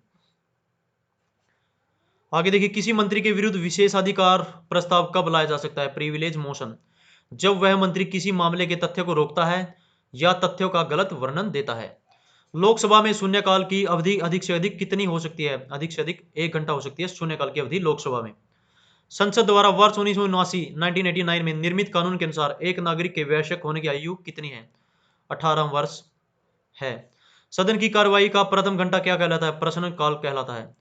भारतीय संसद की संप्रभुता किसके द्वारा प्रतिबंधित है? न्यायिक समीक्षा से। संसदीय व्यवस्था में शून्यकाल किस किस देश की देन है? भारत की। सर्वोच्च न्यायालय में मुख्य न्यायाधीश सहित कुल कितने न्यायाधीश होते हैं? 34, यानी टोटल मुख्य न्यायाधीश समित 34, और अगर मुख्य न्यायाधीश को हटा दिया जाए तो 33, यानी CGI chief justice of India including है ये 34। उच्चतम न्यायालय के अधिकार क्षेत्र को बढ़ाने का अधिकार किसके पास है? संसद के पास। दूर संचार विवाद निपटान एवं अपीलीय अधिकरण के निर्णयों को केवल सुप्रीम कोर्ट में चुनौती दी जा सकती है। ध्यान दीजिएगा कि जो टीडी सेट, जिसे telecom dispute settlement and appellate tribunal कहा जाता है, उसको केवल सुप्रीम कोर्ट में ही चुनौती दी जा सकती है इसके जो निर्णय को। भारत के सर्वोच्च न्यायालय की स्थापना कब हुई थी? 28 जनवरी 1950 को भारत का सर्वोच्च न्यायालय की स्थापना हुई थी। और प्रथम सर्वोच्च न्यायालय भी देखना है आपको। भारत के सर्वोच्च न्यायालय के कार्यवाहक मुख्य न्यायाधीश की नियुक्ति कौन करता है? ये करता है राष्ट्रपति। उच्चतम न्यायालय के न्यायाधीश किस प्रक्रिया के द्वारा हटाए जा सकते हैं? राष्ट्रपति के द्वारा, संसद की अनुशंसा पर। उच्चतम न्यायालय के न्यायाधीशों के वेतन का निर्धारण किसके द्वारा किया जाता है? संसद के द्वारा। सेवानिवृत्ति के पश्चात सर्वोच्च न्यायालय के न्यायाधीश किसी भी न्यायालय में वकालत नहीं कर सकते, यानी रिटायरमेंट के बाद जो सुप्रीम कोर्ट के न्यायाधीश होते हैं प्रैक्टिस नहीं कर सकते एज एन एडवोकेट। सर्वोच्च न्यायालय के न्यायाधीशों की नियुक्ति किसके द्वारा की जाती है? राष्ट्रपति के द्वारा की जाती है। उच्चतम न्यायालय में संविधान के निर्वाचन से संबंधित मामलों की सुनवाई करने के लिए न्यायाधीशों की संख्या कम से कम कितनी होनी चाहिए? 5 होनी चाहिए, यानी संविधान के निर्वाचन से संबंधित। काफी इंपोर्टेंट है फैक्ट, देखिएगा। I need to razor to clean it, कीजिए ना। I need a razor, just a moment, take it. यह है संविधान के निर्वाचन के लिए से संबंधित मामलों में, ठीक है। अगला देखिए प्रश्न, जो प्रश्न है, उच्चतम न्यायालय के न्यायाधीशों की संख्या में वृद्धि करने की शक्ति किसे प्राप्त है? संसद को, पार्लियामेंट को। सामान्यतः उच्चतम न्यायालय सभी मामलों की सुनवाई नई दिल्ली में करता है, परंतु किसके अनुमोदन से वह किसी अन्य स्थान पर भी सुनवाई कर सकता है? राष्ट्रपति के अनुमोदन से, परमिशन से। सर्वोच्च न्यायालय के न्यायाधीशों की सेवानिवृत्ति यानी रिटायरमेंट की आयु कितनी है? 65 वर्ष। भारतीय संविधान का कौन सा अनुच्छेद संवैधानिक विवाद में सर्वोच्च न्यायालय के अपीलीय क्षेत्राधिकार से संबंधित है? अनुच्छेद 34 क्लोज 1, 134 सॉरी। केंद्र और राज्यों के मध्य होने वाले विवादों का निर्णय करने की भारत के उच्चतम न्यायालय की शक्ति आती है, किसके अंतर्गत आती है? इसकी मूल आधिकारिकता के अंतर्गत, ओरिजिनल जुरिडिक्शन के अंतर्गत। किस न्यायालय में तदर्थ न्यायाधीशों की नियुक्ति, अपॉइंटमेंट ऑफ एडवोकेट जजेस का प्रावधान है? केवल सर्वोच्च न्यायालय में, ओनली सुप्रीम कोर्ट में एडवोकेट जनरल की नियुक्ति की जाती है। संविधान का कौन सा अनुच्छेद उच्चतम न्यायालय को उसके द्वारा दिए गए निर्णय अथवा आदेश के पुनर्विलोकन हेतु अधिकृत करता है? अनुच्छेद 137। संविधान की व्याख्या करने का अंतिम अधिकार किसे है? सर्वोच्च न्यायालय को, सुप्रीम कोर्ट को। उच्च न्यायालय और उच्चतम न्यायालय की अधिकारिता के अंतर्गत कौन से मामले आते हैं? मूल अधिकारों का प्रवर्तन आता है। भारतीय संविधान का संरक्षण कौन होता है? कस्टोडियन, ये होता है सर्वोच्च न्यायालय। भारत में संविधान की मूल संरचना का के सिद्धांत का स्रोत है? ये स्रोत है न्यायिक समीक्षा। भारत के प्रथम दलित मुख्य न्यायाधीश कौन थे? न्यायमूर्ति के.जी. बालकृष्णन थे भारत के प्रथम दलित मुख्य न्यायाधीश। उच्चतम न्यायालय ने संविधान के मूल ढांचे का सिद्धांत किस वाद में प्रतिपादित किया है? आ गया ना फिर दोबारा। केशवानंद भारती बनाम केरल राज्य 1973। न्यायाधीशों को प्राप्त अनुमुक्तियां, यानी क्या क्या इनको छूट प्राप्त है न्यायाधीशों को, जजेस को? अनुच्छेद 121 के तहत है, जो उच्चतम न्यायालय तथा उच्च न्यायालय के न्यायाधीशों के आचरण के संबंध में संसद में चर्चा पर प्रतिबंध लगाता है। कौन सा अनुच्छेद लगाता है प्रतिबंध? अनुच्छेद 121। इसके अनुसार उच्चतम न्यायालय तथा उच्च न्यायालयों के किसी न्यायाधीश द्वारा अपने कर्तव्य के निर्वहन में किए गए किसी आचरण के विषय में संसद में कोई चर्चा नहीं होगी, किंतु जब ऐसे न्यायाधीश को हटाने के प्रस्ताव पर संसद में विचार चल रहा हो, उससे संबंध आचरण पर संसद में चर्चा की जा सकेगी। अगला देख लेते हैं। भारतीय संविधान के अनुच्छेद 129 में सर्वोच्च न्यायालय तथा अनुच्छेद 215 में उच्च न्यायालयों की अवमानना के संबंध में शक्तियों का प्रावधान किया गया। यानी सर्वोच्च न्यायालय यानी सुप्रीम कोर्ट के लिए अनुच्छेद 129 है कंटेम्प्ट ऑफ कोर्ट के रिगार्डिंग, और अनुच्छेद 215 है ये उच्च न्यायालय हाई कोर्ट के लिए है जो कंटेम्प्ट ऑफ कोर्ट है। न्यायाधीशों पर प्रतिबंध यानी रिस्ट्रिक्शन ऑन जजेस। क्या प्रतिबंध है? कोई व्यक्ति जो उच्चतम न्यायालय या न्यायाधीश रह चुका है भारत में किसी न्यायालय या प्राधिकारी के समक्ष वकालत या कार्य नहीं कर सकता। किस अनुच्छेद में दिया गया है? अनुच्छेद 124 क्लॉज 7 में दिया गया है। न्यायिक पुनराविलोकन का अर्थ यह है कि सर्वोच्च न्यायालय राज्य के ऐसे कानून संविधान के विपरीत हो उसे असंवैधानिक घोषित कर सकता है। अगला प्रश्न है, मूल अधिकार व्यक्ति को जैसा उसे सबसे अच्छा लगे उस तरह अपनी जिंदगी की रूपरेखा तैयार करने के लिए सक्षम बनाते हैं। यह धारणा गोलकनाथ बनाम स्टेट ऑफ पंजाब में उच्च न्यायालय ने की थी। नोट करना है, पूछ सकता है एग्जामिनर कि किस केस में की थी, तो ये की थी गोलकनाथ बनाम स्टेट ऑफ पंजाब में की थी। भारत का सर्वोच्च न्यायालय एवं अभिलेख न्यायालय है। भारत का सर्वोच्च न्यायालय एक अभिलेख न्यायालय है, कोर्ट ऑफ रिकॉर्ड है ये सर्वोच्च न्यायालय जो। इसके सभी निर्णयों का साक्ष्यात्मक मूल्य होता है, इस पर किसी भी न्यायालय में प्रश्न चिन्ह नहीं लगाया जा सकता। तो कोर्ट ऑफ रिकॉर्ड कौन है? सर्वोच्च न्यायालय। सर्वोच्च न्यायालय के अपीलीय क्षेत्राधिकार को 4 भागों में बांटा जा सकता है। कितने भागों में? 4 में। एक तो संवैधानिक विषयों से जुड़ी अपीलें हैं जो आर्टिकल 132 के तहत सुनी जाती हैं। सिविल विषय से जुड़ी अपीलें हैं जो अनुच्छेद 133 के अंतर्गत। आपराधिक विषयों से जुड़ी अपीलें हैं अनुच्छेद 134 के अंतर्गत। विशेष अनुमति से की जाने वाली अपीलें हैं अनुच्छेद 136 के अंतर्गत। संविधान की व्याख्या से संबंधित सभी विवाद सर्वोच्च न्यायालय के समक्ष किस आधिकारिकता के अंतर्गत आते हैं? ये प्रारंभिक क्षेत्राधिकार के अंतर्गत आते हैं। लोकहितवाद की संकल्पना का उद्देश्य किस देश से हुआ था? ये संयुक्त राज्य अमेरिका से हुआ था। भारतीय संविधान के किस अनुच्छेद के अंतर्गत सर्वोच्च न्यायालय भारतीय नागरिकों के मौलिक अधिकारों की सुरक्षा करता है? अनुच्छेद 32 यानी 32। सर्वोच्च न्यायालय के न्यायाधीश नियुक्त होने के लिए किसी व्यक्ति को कम से कम कितने वर्ष तक उच्च न्यायालयों में वकालत करनी चाहिए? 10 वर्ष तक वकालत करनी चाहिए। कानूनी मामलों पर उच्चतम न्यायालय से किसे परामर्श लेने का अधिकार है? ये राष्ट्रपति को। भारत के न्यायालयों में से किन्हें अभिलेख न्यायालय माना जाता है? ये उच्च न्यायालय एवं उच्चतम न्यायालय को माना जाता है। भारत के न्यायालयों में से अभिलेख न्यायालय। यदि राज्यपाल संसद अथवा विधानसभा का सदस्य है तो जिस तिथि को वह राज्यपाल का पद धारण करेगा उस तिथि से उसका संसद अथवा राज्य विधानसभा में पद रिक्त मान लिया जाएगा। पूछ लेता है कि कब उसका पद रिक्त माना जाता है? जब से वो एंटर करता है। भारतीय संविधान में राज्यपाल को मनोनीत किए जाने की पद्धति में किस देश का अनुसरण किया गया है? ये कनाडा का अनुसरण किया गया है। विधान परिषद में राज्यपाल द्वारा कितने सदस्यों को मनोनीत किया जाता है? कुल सदस्यों का 1/6, यानी अगर 100 सदस्य होंगे तो इसका 1/6 अराउंड 16 के आसपास। राज्य का कार्यकारी एवं संवैधानिक प्रमुख कौन होता है? राज्यपाल। किसी राज्य में राज्यपाल की नियुक्ति संविधान के किस अनुच्छेद के अंतर्गत की जाती है? अनुच्छेद 155 के अंतर्गत। राज्य विधानसभा के सत्रावसान का आदेश किसके द्वारा दिया जाता है? राज्यपाल के द्वारा। राज्यपाल किसे सलाह कर जिला न्यायाधीश की नियुक्ति, स्थानांतरण और पदोन्नति कर सकता है? उच्चतम न्यायालय के साथ सलाह करके कर सकता है। अगला प्रश्न है, झारखंड, छत्तीसगढ़, मध्य प्रदेश तथा उड़ीसा में एक जनजातीय कल्याण मंत्री की नियुक्ति कौन करता है? राज्यपाल करता है जी। राज्यपाल के वेतन और भत्ते किस निधि से दिए जाते हैं? राज्य की संचित निधि से। राज्यपाल किसके प्रति उत्तरदायी होता है? राष्ट्रपति के प्रति। राज्यपाल पुनर्नियुक्ति के भी योग्य होते हैं, दोबारा भी उसको किसी स्टेट का या उसी स्टेट का राज्यपाल बनाया जा सकता है। राज्यपाल को राज्य लोक सेवा आयोग के सदस्यों को निलंबित करने का अधिकार भी प्राप्त होता है। इसको काट दीजिएगा, ये कौन? मैं खामखा, ये वो है। राज्यपाल उच्च न्यायालय के न्यायाधीशों की नियुक्ति के विषय में राष्ट्रपति को परामर्श देता है। भारत के संविधान में राज्य के राज्यपाल के विरुद्ध अभियोग चलाने का प्रावधान नहीं है। अभियोग नहीं चलाया जा सकता, इंपीचमेंट, इसको डायरेक्ट ही हटाया जाता है। कि संविधान संशोधन अधिनियम के अनुसार एक व्यक्ति को 2 या 2 से अधिक राज्यों का राज्यपाल नियुक्त किया जाता है। ये 7वें संविधान अधिनियम 1956 के अनुसार। राज्यपाल किस अनुच्छेद के अंतर्गत राष्ट्रपति के विचार के लिए किसी विधेयक को आरक्षित रख सकता है? ये अनुच्छेद 201 के अनुसार। वर्तमान में राज्यपाल का मासिक वेतन कितना होता है? ये 3.5 लाख होता है। वर्तमान यानी 2022 की बात कर रहा हूं मैं। अभी आगे जैसे कि जो भी आगे इस वीडियो को देखेगा अगले साल या नेक्स्ट ईयर, तो लेटेस्ट देखा, सर्च कर लिया करें, ये उठाया पॉइंट और यूट्यूब गूगल में डाल के सर्च कर लीजिएगा। राज्यपाल द्वारा की जाने वाली नियुक्ति, राज्य के महाधिवक्ता की नियुक्ति, राज्यपाल द्वारा की जाने वाली नियुक्तियां कौन कौन सी हैं? देखिए, राज्यपाल नियुक्ति करता है राज्य के महाधिवक्ता यानी एडवोकेट जनरल होता है, उसकी नियुक्ति करता है। राज्य लोक सेवा आयोग के अध्यक्ष एवं सदस्यों की नियुक्ति करता है। राज्य निर्वाचन आयोग के अध्यक्ष एवं अन्य सदस्यों की नियुक्ति करता है। और विश्वविद्यालय के वाइस चांसलर यानी उप कुलपतियों की नियुक्ति करता है। कुलपति तो ये राज्यपाल होता ही है यूनिवर्सिटी का। राज्य वित्त आयोग का गठन करता है राज्यपाल। और आगे देखिए, जम्मू एवं कश्मीर के उपराज्यपाल की नियुक्ति कौन करता है? ये भारत का राष्ट्रपति करता है जम्मू एवं कश्मीर के उपराज्यपाल की। राज्य विधानसभाओं में आंग्ल भारतीय समुदाय के प्रतिनिधित्व का प्रावधान भारत के संविधान के किस अनुच्छेद द्वारा किया गया है? अनुच्छेद 333 के द्वारा किया गया है। ठीक है, देख लीजिएगा, इसको हटा दीजिएगा फिलहाल। भारत में राज्यपाल बनने वाली पहली महिला कौन थी? सरोजिनी नायडू।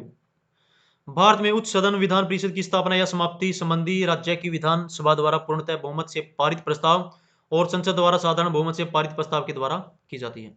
राज्य विधानसभा या राज्य विधान परिषद को भंग नहीं किया जा सकता, परंतु इसे समाप्त किया जा सकता है। ठीक है जी, काफी इंपोर्टेंट है, पूछ लेता है एग्जामिनर, क्या राज्य विधान परिषद को भंग किया जा सकता है? नहीं, समाप्त किया जा सकता है। विधानसभा के विघटन के पश्चात उसका अध्यक्ष अधिकतम 6 माह तक अपने पद पर बना रह सकता है। भारत में राज्य विधानमंडलों का उच्च सदन कौन सा है? विधान परिषद होता है। भारत के किस राज्य में समान नागरिक संहिता लागू है? ये गोवा में है। विधान परिषद किसी साधारण विधेयक को अधिकतम कितने समय तक रोक सकती है? यानी 4 माह तक रोक सकता है। यह भारतीय संविधान के किस अनुच्छेद के अंतर्गत विधानसभा को विधान परिषद का सृजन एवं उसे समाप्त करने का अधिकार प्राप्त है? अनुच्छेद 169 के अनुसार। विधानसभा के सदस्यों की निहारताओं से संबंधित प्रश्नों पर अंतिम निर्णय किसके द्वारा लिया जाता है? ये राज्यपाल के द्वारा लिया जाता है। राज्य की विधानसभा में सदस्यों की संख्या किस अनुच्छेद में निर्धारित की गई है? अनुच्छेद 170 में। राज्य विधानसभा के निर्वाचन का संचालन कौन करता है? यह भारत का निर्वाचन आयोग करता है। राज्य का विधानसभा अध्यक्ष अपना त्याग पत्र किसे सौंपता है? उपाध्यक्ष को।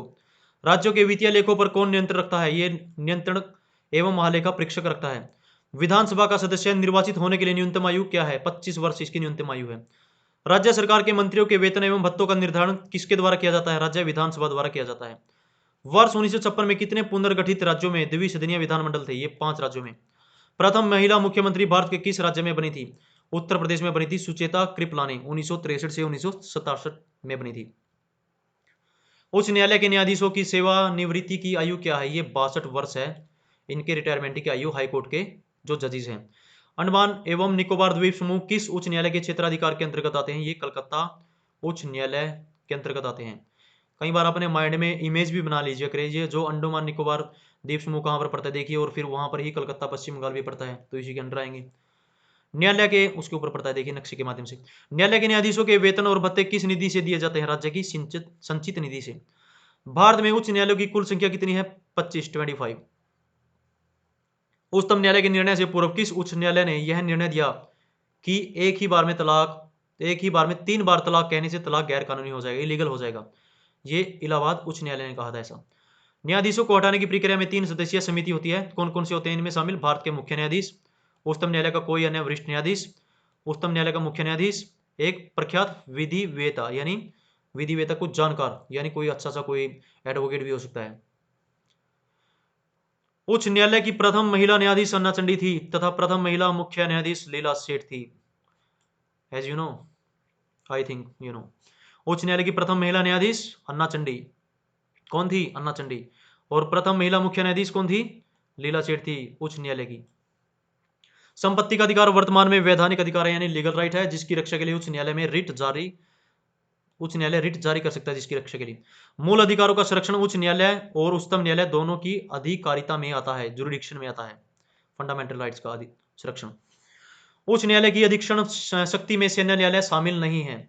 जो हाई कोर्ट की शक्ति है जो उसके अंतर्गत सेना न्यायालय यानी मिलिट्री कोर्ट नहीं आता, ये उच्चतम न्यायालय की में आता है यानी सुप्रीम कोर्ट में। जब सर्वोच्च न्यायालय किसी व्यक्ति अथवा संस्था को उसके दायित्व के निर्वहन हेतु रिट जारी करता है तो उस लेख को क्या कहते हैं? प्रामदेश कहते हैं। अधीनस्थ न्यायालय की कार्य पद्धति का परीक्षण कौन सी याचिका करती है? उत्प्रेषण। भारत के संविधान के अनुसार जिला न्यायाधीश के अंतर्गत कौन सम्मिलित नहीं है? अधिकरण न्यायाधीश नहीं शामिल है, ट्रिब्यूनल जजेस। निवारण निरोध के अंतर्गत एक व्यक्ति को बिना मुकदमा चलाए कितने समय तक बंदी बनाकर रखा जा सकता है? 3 माह तक।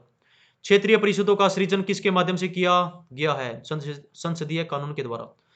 केंद्र राज्य संबंधों पर वर्ष 1971 में राजमनार समिति का गठन किस राज्य के द्वारा किया गया था?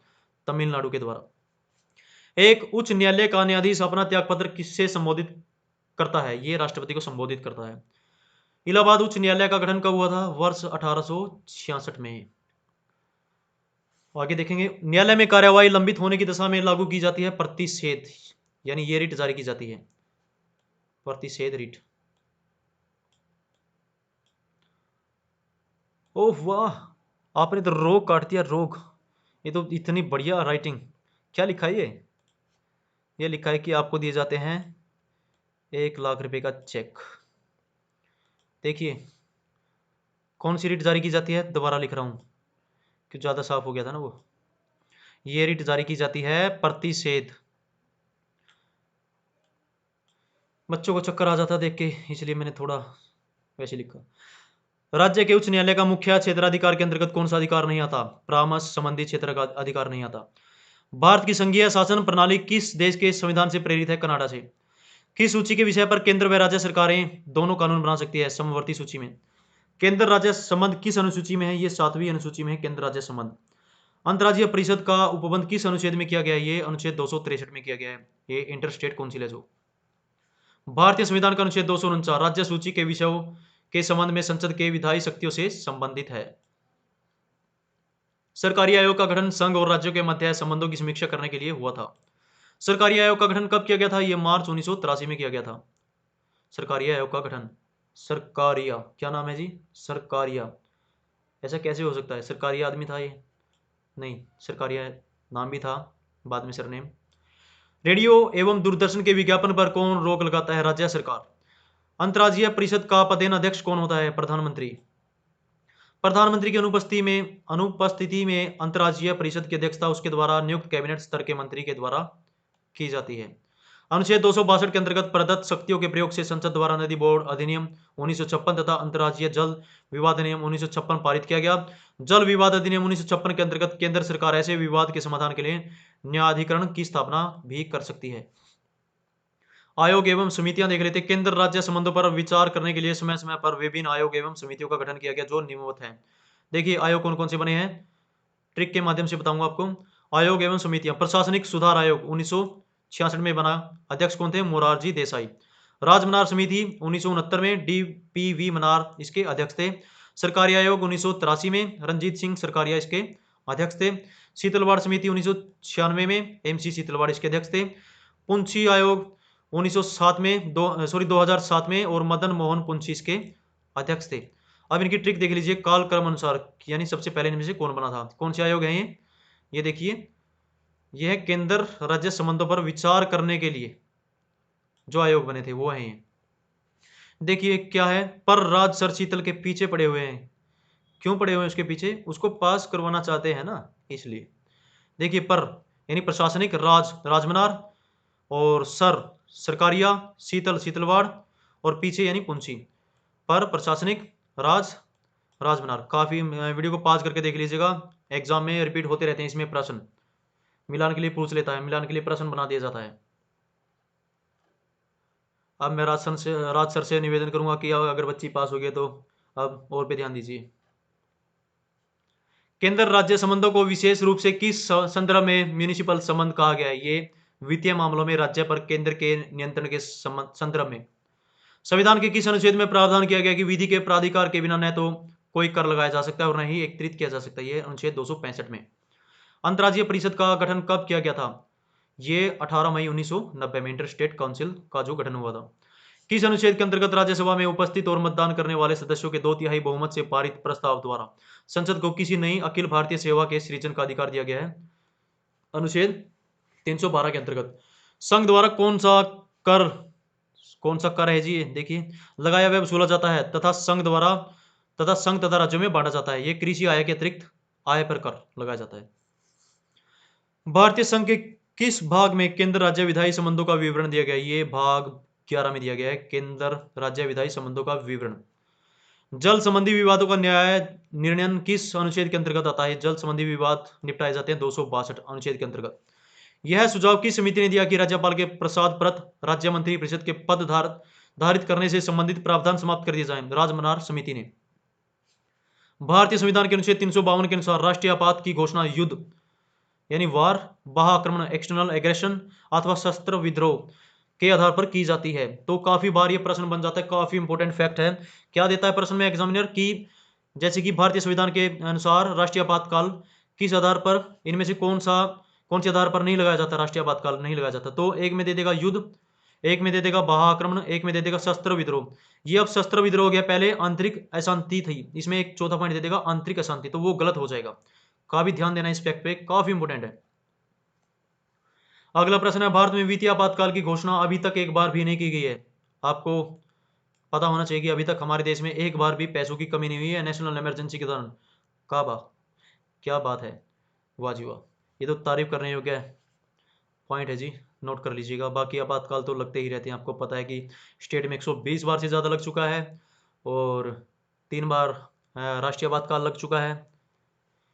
तो केंद्र तथा राज्यों के मध्य शक्तियों का विभाजन किस अनुच्छेद के अंतर्गत किया गया है? ये किया गया है अनुच्छेद 245, 246 के अंतर्गत। भारतीय संविधान में संघ और राज्यों के प्रशासनिक संबंधों का उल्लेख किस अनुच्छेद में किया गया है? अनुच्छेद 256 से 263 के अंतर्गत। आपातकाल में किसी राज्य विधानसभा की अवधि किसके द्वारा बढ़ाई जा सकती है? ये तो संसद के द्वारा बढ़ाई जा सकती है, और पप्पू के द्वारा तो बढ़ाई नहीं जा सकती जी, जो पड़ोस में है अपने। किसने कहा था कि राष्ट्रपति का आपातकालीन अधिकार संविधान के साथ धोखा है? ये हरिद्रनाथ कुंजरू ने कहा था। राज्य में राष्ट्रपति शासन किसकी सलाह पर लागू किया जाता है? राज्यपाल की सलाह पर। राष्ट्रपति शासन अधिकतम कितनी अवधि तक लगाया जाता है? 3 वर्ष की अवधि तक। भारतीय संविधान के किस अनुच्छेद के अंतर्गत भारत सरकार का दायित्व है कि वह बाह्य आक्रमण एवं आंतरिक अशांति से राज्यों की रक्षा करे? अनुच्छेद 355 के तहत।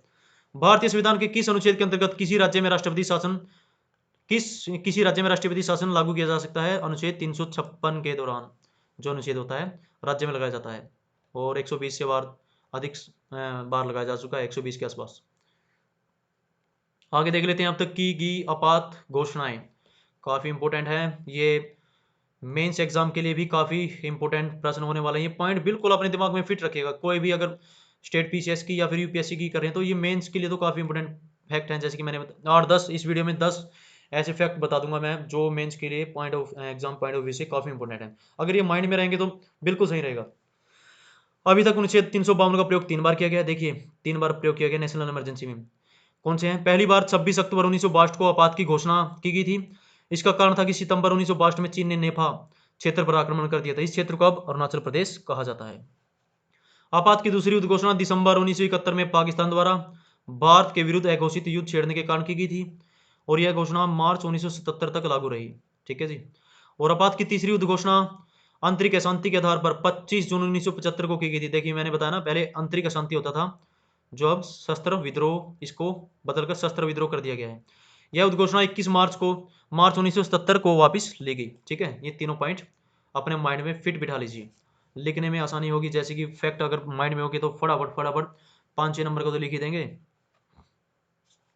राष्ट्रपति मूल अधिकार आते हैं अनुच्छेद 20 और 21 के अतिरिक्त, इनको छोड़ के कार्यान्वयन को किस अनुच्छेद के अंतर्गत स्थगित कर सकता है? अनुच्छेद 359 के तहत, जो इमरजेंसी लगती है उसके तहत ये अनुच्छेद 20 और 21 को छोड़कर ये सभी को स्थगित कर सकता है, यानी सस्पेंड कर सकता है। संसद द्वारा आपातकाल की घोषणा का अनुमोदन कितनी अवधि के अंतराल में होना चाहिए? 1 माह के में होना आवश्यक है, नेसेसरी है, मैंडेटरी होना चाहिए, नहीं आवश्यक है, 1 माह में। भारतीय संविधान के अनुच्छेद 356 के अंतर्गत राष्ट्रपति शासन सर्वप्रथम किस राज्य में लागू हुआ? पंजाब में हुआ जी। राष्ट्रीय आपातकाल में लोकसभा की अवधि राष्ट्रीय आपातकाल में लोकसभा की अवधि आपातकाल की समाप्ति तक बढ़ाई जा सकती है, लेकिन एक बार में केवल 1 वर्ष के लिए ही बढ़ाई जा सकती है। इंपोर्टेंट है जी। अगला देखेंगे फैक्ट, आपातकाल के प्रकार एवं प्रभाव। एक और प्रश्न आ गया यूपीएससी के लिए, जो यूपीएससी है या फिर स्टेट पीसीएस मेंस लिखना चाहते हैं, वैसे वनडे एग्जाम के लिए भी इनमें से बनते हैं प्रश्न। देखिए कैसे बनते हैं मैं बताता हूँ। कोई रेलवे हो गया, एसएससी हो गया, बैंकिंग हो गया, व्हाटएवर। तो राष्ट्रीय आपातकाल के दौरान संघ और राज्य के मध्य शक्ति का विभाजन समाप्त हो जाता है। संघ राज्य सूची के विषय पर भी विधि का निर्माण कर सकता है। जब राष्ट्रीय आपातकाल लगता है तो संघ राज्य सूची के विषय पर भी विधि का यानी कानून बना सकता है। भारत की संघात्मक प्रणाली एकात्मक रूप में कार्य करने लगती है। अब तक राष्ट्रीय आपातकाल का प्रयोग कितने बार हुआ है? राष्ट्रीय आपातकाल 3 बार हुआ है। एग्जामिनर प्रश्न पूछ सकता है, ये बना सकता है। अब तक राष्ट्रीय आपातकाल का प्रयोग कितनी बार हुआ है? 3 बार। ये वनडे एग्जाम के लिए बता रहा हूं। अनुच्छेद 356 राज्य आपातकाल, जो स्टेट इमरजेंसी होती है। राष्ट्रपति शासन में राज्य विधानसभाएं भंग कर दी जाती हैं और शक्तियों का विभाजन भी समाप्त हो जाता है और भारत की शासन प्रणाली एकात्मक स्वरूप ग्रहण कर लेती है। और अब तक राष्ट्रपति शासन का प्रयोग 120 बार से अधिक किया जा चुका है। तो तीनों काफी इंपोर्टेंट फैक्ट हैं। और अनुच्छेद 360 वित्तीय आपातकाल, यानी वित्तीय आपातकाल में संघ और राज्य के मध्य करों का विभाजन स्थगित कर दिया जाता है। राज्य संघ एवं राज्य के अधीन कार्यरत सभी व्यक्तियों के वेतन एवं भत्तों में कटौती की जा सकती है। इसके अंतर्गत उच्चतम एवं उच्च न्यायालय के न्यायाधीश भी शामिल हैं। और वित्तीय आपातकाल का प्रयोग अब तक एक बार भी नहीं किया गया। क्या बात है, वेरी गुड, अच्छी बात है जी। इंग्लिश वर्जन ये रहा इसका, इसको पॉज कर लीजिएगा वीडियो को और आराम से इंग्लिश वर्जन देख लीजिएगा, जो इस प्रश्न का ही है केवल। चलिए आगे चलते हैं, आगे देख लेते हैं। देखिए, मूल संविधान में आपात की उद्घोषणा में शस्त्र विद्रोह के स्थान पर आंतरिक शांति का उल्लेख था। मैंने पहले बता दिया है ना। वित्त आयोग का मुख्य कार्य केंद्रीय करों में राज्यों के भाग तथा केंद्र द्वारा राज्यों के लिए दी जाने वाली वित्तीय सहायता को निर्धारण करना है, जो वित्त आयोग का कार्य है। वित्त आयोग का कार्यकाल कितना होता है? 5 वर्ष का होता है। वित्त आयोग द्वारा की गई सिफारिशों को संसद सदन के समक्ष कौन रखवाता है? भारत का राष्ट्रपति। वित्त आयोग में अध्यक्ष के अतिरिक्त कुल कितने सदस्य होते हैं? 4, टोटल 5। भारत में केंद्र राज्य के मध्य वित्तीय संबंध किसकी संस्तुति से निर्धारित होते हैं? वित्त आयोग की संस्तुति से। केंद्र एवं राज्य के मध्य वित्तीय विवादों के समाधान किस संस्था के द्वारा होता है? वित्त आयोग के द्वारा। केंद्र की समेकित निधि से राज्यों को राजस्व की सहायता हेतु अनुदान देने वाले सिद्धांतों की अनुशंसा कौन सा प्राधिकरण करता है? वित्त आयोग करता है। भारत में वित्त आयोग का गठन किस अनुच्छेद के अंतर्गत किया गया है? तो भारत में वित्त आयोग का गठन अनुच्छेद 280 के तहत किया गया है। आगे देखेंगे, इंपोर्टेंट फैक्ट्स हैं। सामान्य रूप में भारत की प्रति 5 वर्ष बाद वित्त आयोग की नियुक्ति केंद्रीय अनुदान और संघ के राजस्व में राज्यों का अंश निर्धारित करने के लिए की जाती है। योजना आयोग की स्थापना संघीय मंत्री परिषद द्वारा एक विशेष प्रस्ताव पारित करने के लिए की गई थी। 61वें संविधान संशोधन 1979 के अंतर्गत मतदान की न्यूनतम आयु 21 वर्ष से घटाकर 18 वर्ष कर दी गई है। ये काफी इंपोर्टेंट प्रश्न है। देखिए, किस संविधान संशोधन के द्वारा जो मतदान की आयु है 21 वर्ष से घटाकर 18 वर्ष कर दी गई? तो ये 61वें संविधान संशोधन जो 1989 में हुआ था। किसी भी राजनीतिक दल को मुख्य विपक्षी दल की मान्यता प्राप्त करने हेतु उसके पास सदन के कम से कम 10% सदस्य होने चाहिए। और ये भी ध्यान रखा करें कि 61वां संविधान संशोधन किस वर्ष हुआ था। कई बार मिलान वाले प्रश्न बना देता है। भारत की संचित निधि में से राज्यों के राजस्व में सहायता अनुदान को कौन विनियमित करता है? ये वित्त आयोग विनियमित करता है। योजना आयोग की स्थापना कब हुई थी? 15 मार्च 1950 को। योजना आयोग के प्रथम अध्यक्ष कौन थे? पंडित जवाहरलाल नेहरू। योजना नीति आयोग कौन सा निकाय है? गैर संवैधानिक, नॉन कॉन्स्टिट्यूशनल। योजना आयोग के स्थान पर नीति आयोग का गठन कब किया गया था? 1 जनवरी 2015 को। नीति आयोग का अध्यक्ष कौन होता है? प्रधानमंत्री। आगे देखेंगे, नीति आयोग की संरचना देख लीजिए। इसका अध्यक्ष होता है नीति आयोग का भारत का प्रधानमंत्री, उपाध्यक्ष होता है प्रधानमंत्री द्वारा नियुक्त व्यक्ति, और सदस्य होता है पूर्णकालिक। इसके जो सदस्य है ये देख लीजिएगा, वीडियो को पॉज कर लीजिएगा और पॉज करके देख लीजिएगा जो जो इसकी संरचना है, स्ट्रक्चर ऑफ नीति आयोग। ठीक है, ये रहा, देख लीजिएगा। और राज्य विकास परिषद की स्थापना कब हुई थी? ये अगस्त 1954 में हुई थी, राज्य विकास परिषद की स्थापना। आगे देखेंगे, राष्ट्रीय विकास परिषद की अध्यक्षता कौन करता है? भारत का प्रधानमंत्री करता है राष्ट्रीय विकास परिषद की अध्यक्षता। नीति आयोग के उपाध्यक्ष को भारत सरकार के वरीयता क्रम में कौन सा दर्जा दिया गया है? भारत सरकार के कैबिनेट मंत्री के समान इसको दर्जा दिया गया है। योजना आयोग के नए संघ का स्थान ले लिया है और हमारा देश अनेक अर्थों में एकल प्रणाली की तरह कार्य कर रहा है। यह कथन किसका है? के स्थानम का।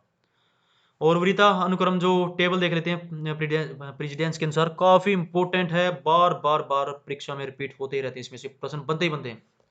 तो देखिए, पहला सबसे ऊपर पद है राष्ट्रपति का, उसके बाद उपराष्ट्रपति का, फिर प्रधानमंत्री का 3 नंबर पे, 4 नंबर पे अपने अपने राज्यों में राज्यपाल, 5वां नंबर आता है पूर्व राष्ट्रपति, 5 कै में है उप प्रधानमंत्री, 6वां नंबर आता है भारत के मुख्य न्यायाधीश एवं लोकसभा अध्यक्ष, 7वां नंबर आता है संघ के कैबिनेट मंत्री एवं अपने अपने राज्यों के मुख्यमंत्री, और उपाध्यक्ष नीति आयोग के, पूर्व प्रधानमंत्री, राज्यसभा एवं लोकसभा में विपक्ष के नेता, ये आता है 7वां नंबर। 7 कै में आता है भारत रत्न से सम्मानित व्यक्ति आते हैं।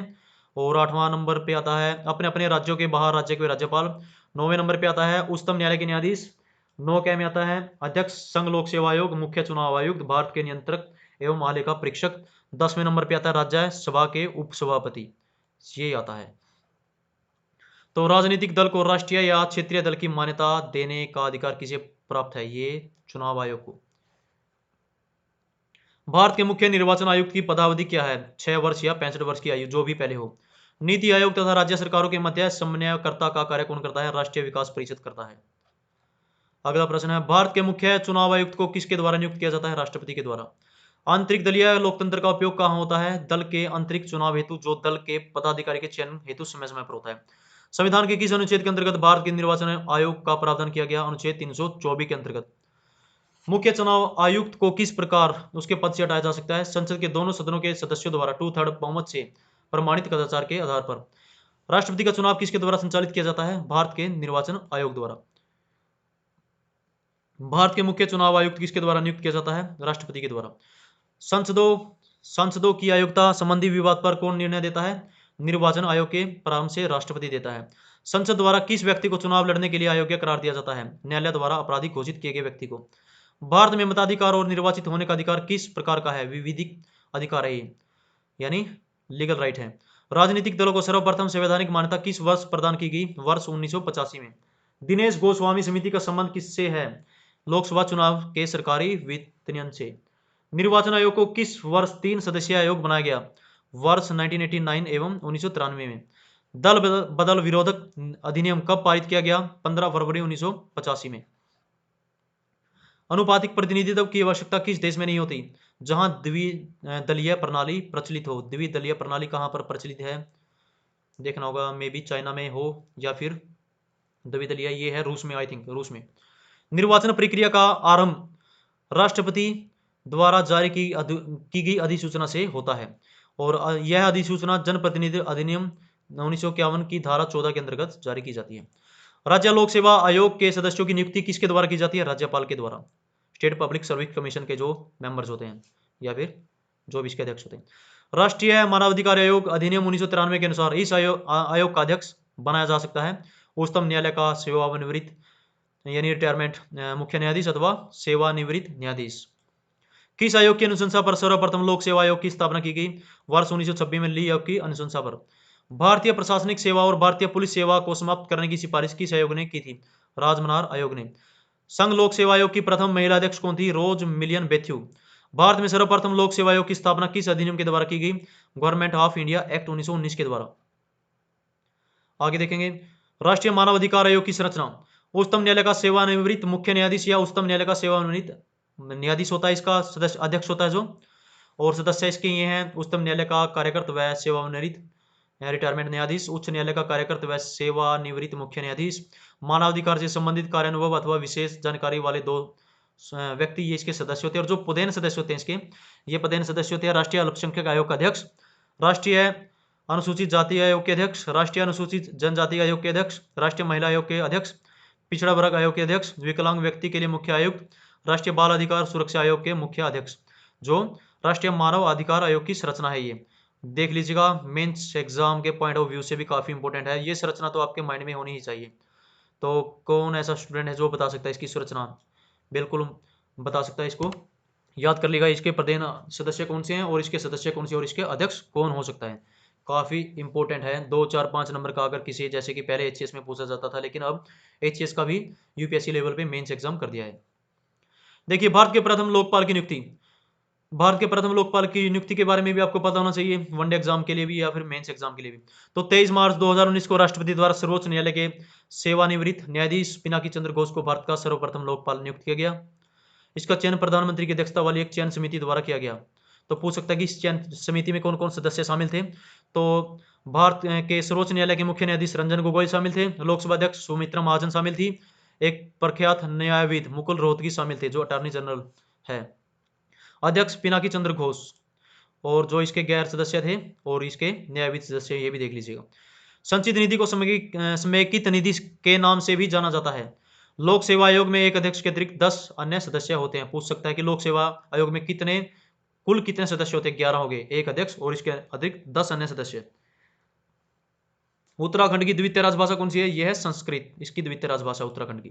राज्य मानव अधिकार आयोग का अध्यक्ष कौन होता है? उच्च न्यायालय का सेवानिवृत्त मुख्य न्यायाधीश, रिटायरमेंट न्यायाधीश होता है जो हाईकोर्ट का।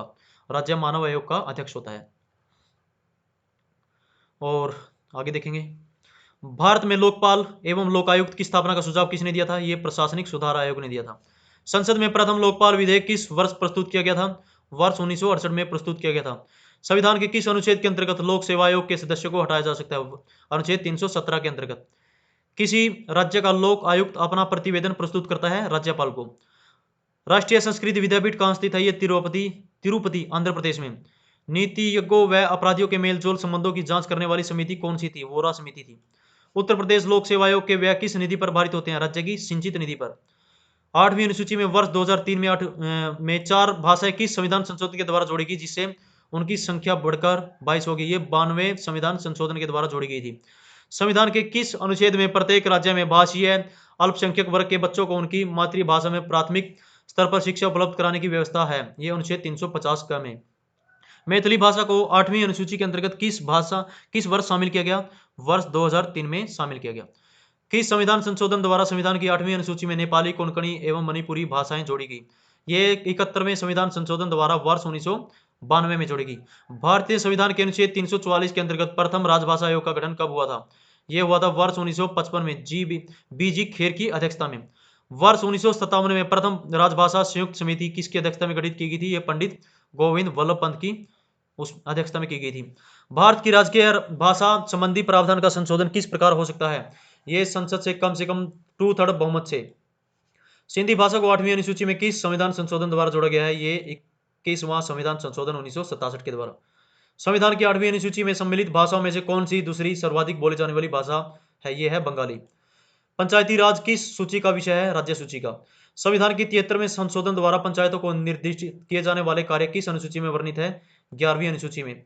पंचायती राज का प्रधान लक्ष्य ग्रामवासियों में शक्ति का विकेंद्रीकरण तथा लोगों को विकास मूलक प्रशासन भागीदारी के लिए योग्य बनाना है। यह लोकतांत्रिक विकेंद्रीकरण को प्रोत्साहित करता है। उत्तर प्रदेश में पंचायती राज संस्थाओं में महिलाओं के लिए आरक्षित सीटों की कुल संख्या कुल स्थानों की 1/3 है। किसी राज्य के राज्यपाल को उस विशेष राज्य की पंचायतों द्वारा विनियोजित हो सकने वाले करों और शुल्कों के निर्धारण के सिद्धांतों के विषय में संतुति राज्य वित्त आयोग करता है। किस अनुच्छेद के अंतर्गत पंचायतों को संवैधानिक दर्जा प्रदान किया गया? अनुच्छेद 243 के अंतर्गत। पंचायत चुनाव कराने हेतु निर्णय किसके द्वारा लिया जाता है? राज्य सरकार के द्वारा। तो का पप्पू के द्वारा लिया जाएगा। भारतीय संविधान की 11वीं अनुसूची में पंचायतों के लिए कुल कितने विषय निर्धारित किए गए हैं? ये 29। किस संविधान संशोधन के द्वारा पंचायती राज संस्थाओं को संवैधानिक स्तर प्राप्त हुआ है? ये 73वें संविधान संशोधन के द्वारा। राष्ट्रीय पंचायत राज दिवस कब मनाया जाता है? 24 अप्रैल को मनाया जाता है। भारत में सर्वप्रथम पंचायती राज प्रणाली का शुभारंभ कब और कहां हुआ? ये 2 अक्टूबर 1959 नागौर राजस्थान में हुआ। त्रिस्तरीय पंचायती राज प्रणाली स्थापित करने की अनुशंसा सर्वप्रथम किस समिति द्वारा की गई थी? ये बलवंत राय मेहता समिति के द्वारा। अशोक मेहता समिति ने पंचायती राज के लिए किस प्रतिमान की संस्तुति की थी? द्विस्तरीय। ब्लॉक स्तर पर पंचायत समिति का क्या स्वरूप है? प्रशासनिक प्राधिकरण। पंचायतों एवं नगरपालिकाओं के संबंध में भारतीय संविधान में किस वर्ष प्रावधान किया गया? वर्ष 1993 में किया गया। पंचायती राज को किस संशोधन द्वारा स्वशासन की इकाई के रूप में संगठित किया गया? यह भारतीय संविधान के 73वें संशोधन के द्वारा। किन राज्यों में पंचायत समितियों तथा जिला परिषदों को भी करारोपण की शक्तियां दी गई? ये गुजरात, महाराष्ट्र एवं राजस्थान में। पंचायत चुनाव कितने अंतराल पर होते हैं? प्रत्येक 5 वर्षों में। 73वां संविधान संशोधन अधिनियम का क्या उद्देश्य है? देश में सशक्त एवं जीवंत पंचायती राज संस्थाओं की स्थापना करना है। यदि पंचायत भंग होती है तो कितनी अवधि के भीतर निर्वाचन कराना अनिवार्य है? ये 6 माह के भीतर करवाना है। पंचायतों में किन वर्गों के लिए आरक्षण का प्रावधान है? ये महिलाओं एवं अनुसूचित जातियों तथा अनुसूचित जनजातियों scheduled tribes and scheduled caste. Panchayati Raj को संवैधानिक स्थिति प्रदान करने की संस्तुति किस समिति द्वारा की गई? ये LM सिंघवी समिति के द्वारा। अन्य पिछड़ा वर्ग को आरक्षण देने का प्रावधान अन्य पिछड़ा वर्ग को आरक्षण देने का प्रावधान करने के लिए किसे शक्ति प्रदान की गई? ये राज्य विधानमंडलों को। अगला प्रश्न है, भारत के किस राज्य पंचायती राज से संबंधित मामलों की सुनवाई के लिए पृथक अपीलीय न्यायाधिकरण का गठन किया गया है? केरल में। अनुसूचित जनजातियों ST से परिपूर्ण किस राज्य में अनुसूचित जातियों हेतु आरक्षण का कोई प्रावधान नहीं है? अरुणाचल प्रदेश में। शेड्यूल्ड ट्राइब्स के लिए कोई आरक्षण का प्रावधान नहीं है। नगरपालिका किस संविधान संशोधन से संबंधित है? 74वां संविधान संशोधन अधिनियम से। 73वां संविधान संशोधन किस व्यवस्था को प्रोत्साहित करता है? सब शासन की व्यवस्था को। राज्य वित्त आयोग का गठन भारतीय संविधान के किस अनुच्छेद के अंतर्गत किया जाता है? अनुच्छेद 243 क्लोज 1 के अंतर्गत। पंचायत समिति के सदस्य किस चुनाव पद्धति से चुने जाते हैं? जनता द्वारा प्रत्यक्ष रूप से। किसी भी BPL परिवार का वयस्क सदस्य महात्मा गांधी राष्ट्रीय ग्रामीण रोजगार गारंटी अधिनियम, जिसे मनरेगा कहा जाता है, के अंतर्गत लाभ प्राप्त करने का पात्र होता है। ध्यान दीजिएगा, कोई भी बच्चा किसी के घर में BPL राशन कार्ड है या उसका सदस्य कोई भी वयस्क सदस्य यानी 18 वर्ष से ऊपर है तो वो मनरेगा के तहत अपना उसको गारंटी है कि वो रोजगार ले सकता है। सरपंच के पास जाइए और कोई भी करने का इच्छुक है तो कर सकता है। वैसे जी हाँ, तो महात्मा गांधी राष्ट्रीय ग्रामीण रोजगार गारंटी योजना में आयोजन बनाने, संपादन करने व क्रियान्वयन करने का उत्तरदायित्व किसका है? ग्राम पंचायत का। संविधान संशोधन का प्रावधान किस अनुच्छेद के अंतर्गत किया गया है? अनुच्छेद 368 के अंतर्गत। भारतीय संविधान में संशोधन के लिए संसद के किस सदन में विधेयक लाया जा सकता है? लोकसभा अथवा राज्यसभा, किसी भी सदन में। विधानसभा तथा लोकसभा के निर्वाचित सदस्यों के दल बदल पर किस संविधान संशोधन द्वारा प्रतिबंध लगाया गया? ये 52वें संविधान संशोधन के द्वारा। किस संविधान संशोधन अधिनियम को लघु संविधान कहा जाता है? 42वें संविधान संशोधन को। दिल्ली राष्ट्रीय राजधानी क्षेत्र किस संविधान संशोधन द्वारा बनाया गया? 69वें संविधान संशोधन 1992 के द्वारा। नेक्स्ट वन इज 99वें संविधान संशोधन विधेयक किससे संबंधित है? राष्ट्रीय न्यायिक नियुक्ति आयोग के गठन से। भारतीय संविधान में 9वीं अनुसूची कब जोड़ी गई? प्रथम संविधान संशोधन 1951 के द्वारा। भारतीय संविधान के संशोधन में किस संशोधन द्वारा केंद्रीय मंत्रिमंडल के आकार का लोकसभा की कुल सदस्य संख्या 15% तक सीमित कर दिया गया? 91वें संशोधन 2003 के द्वारा। और संविधान का 86वां संशोधन किससे संबंधित है? ये 6 से 14 वर्ष के बच्चों के लिए निःशुल्क और अनिवार्य शिक्षा से संबंधित है। भारत के किस राज्य में पंचायतों में अल्पसंख्यकों के लिए आरक्षण प्राप्त है? आंध्र प्रदेश में। भारतीय संविधान का 69वां संशोधन किससे संबंधित है? ये लोकसभा और राज्य विधानसभा में अनुसूचित जातियों तथा अनुसूचित जनजातियों के आरक्षण से है। वर्ष 1951 में प्रथम संविधान संशोधन किससे संबंधित था? कुछ राज्यों में किए गए कृषि व कृषि भूमि संबंधित विधियों के संरक्षण से। संसद के दोनों सदनों द्वारा अलग अलग विषय बहुमत से किस विधेयक का पारित होना आवश्यक है? संविधान संशोधन विधेयक का। सर्वोच्च न्यायालय ने गोलकनाथ बनाम पंजाब राज्य विवाद में सर्वप्रथम संसद की संविधान संशोधन शक्ति को सीमित किया था। पूछ लिया जा सकता है कि सर्वोच्च न्यायालय ने किस विषय में सर्वप्रथम संविधान संशोधन की शक्ति को सीमित किया गया था? ये गोलकनाथ बनाम पंजाब राज्य विवाद में किया था। तो ये थे आपके आज तक के एनसीईआरटी बेस्ड जितने भी इंपॉर्टेंट फैक्ट्स हैं, मैंने सभी के सभी इस वीडियो में इंक्लूड कर दिए हैं। अगर फिर भी कोई स्टैंडर्ड लेवल के जितने फैक्ट्स बताए हैं, मैं नेक्स्ट आगे आपको 2-2, 4-4, 5-5 मिनट के 5-4 वीडियो जो भी बनेंगे उनमें कवर करवा दूंगा। तो अगर आप अच्छे से इस वीडियो में जितने फैक्ट दिए गए अगर ये याद कर लेते हैं तो कि जो भी वनडे एग्जाम लेवल का कोई भी प्रश्न आता है तो आराम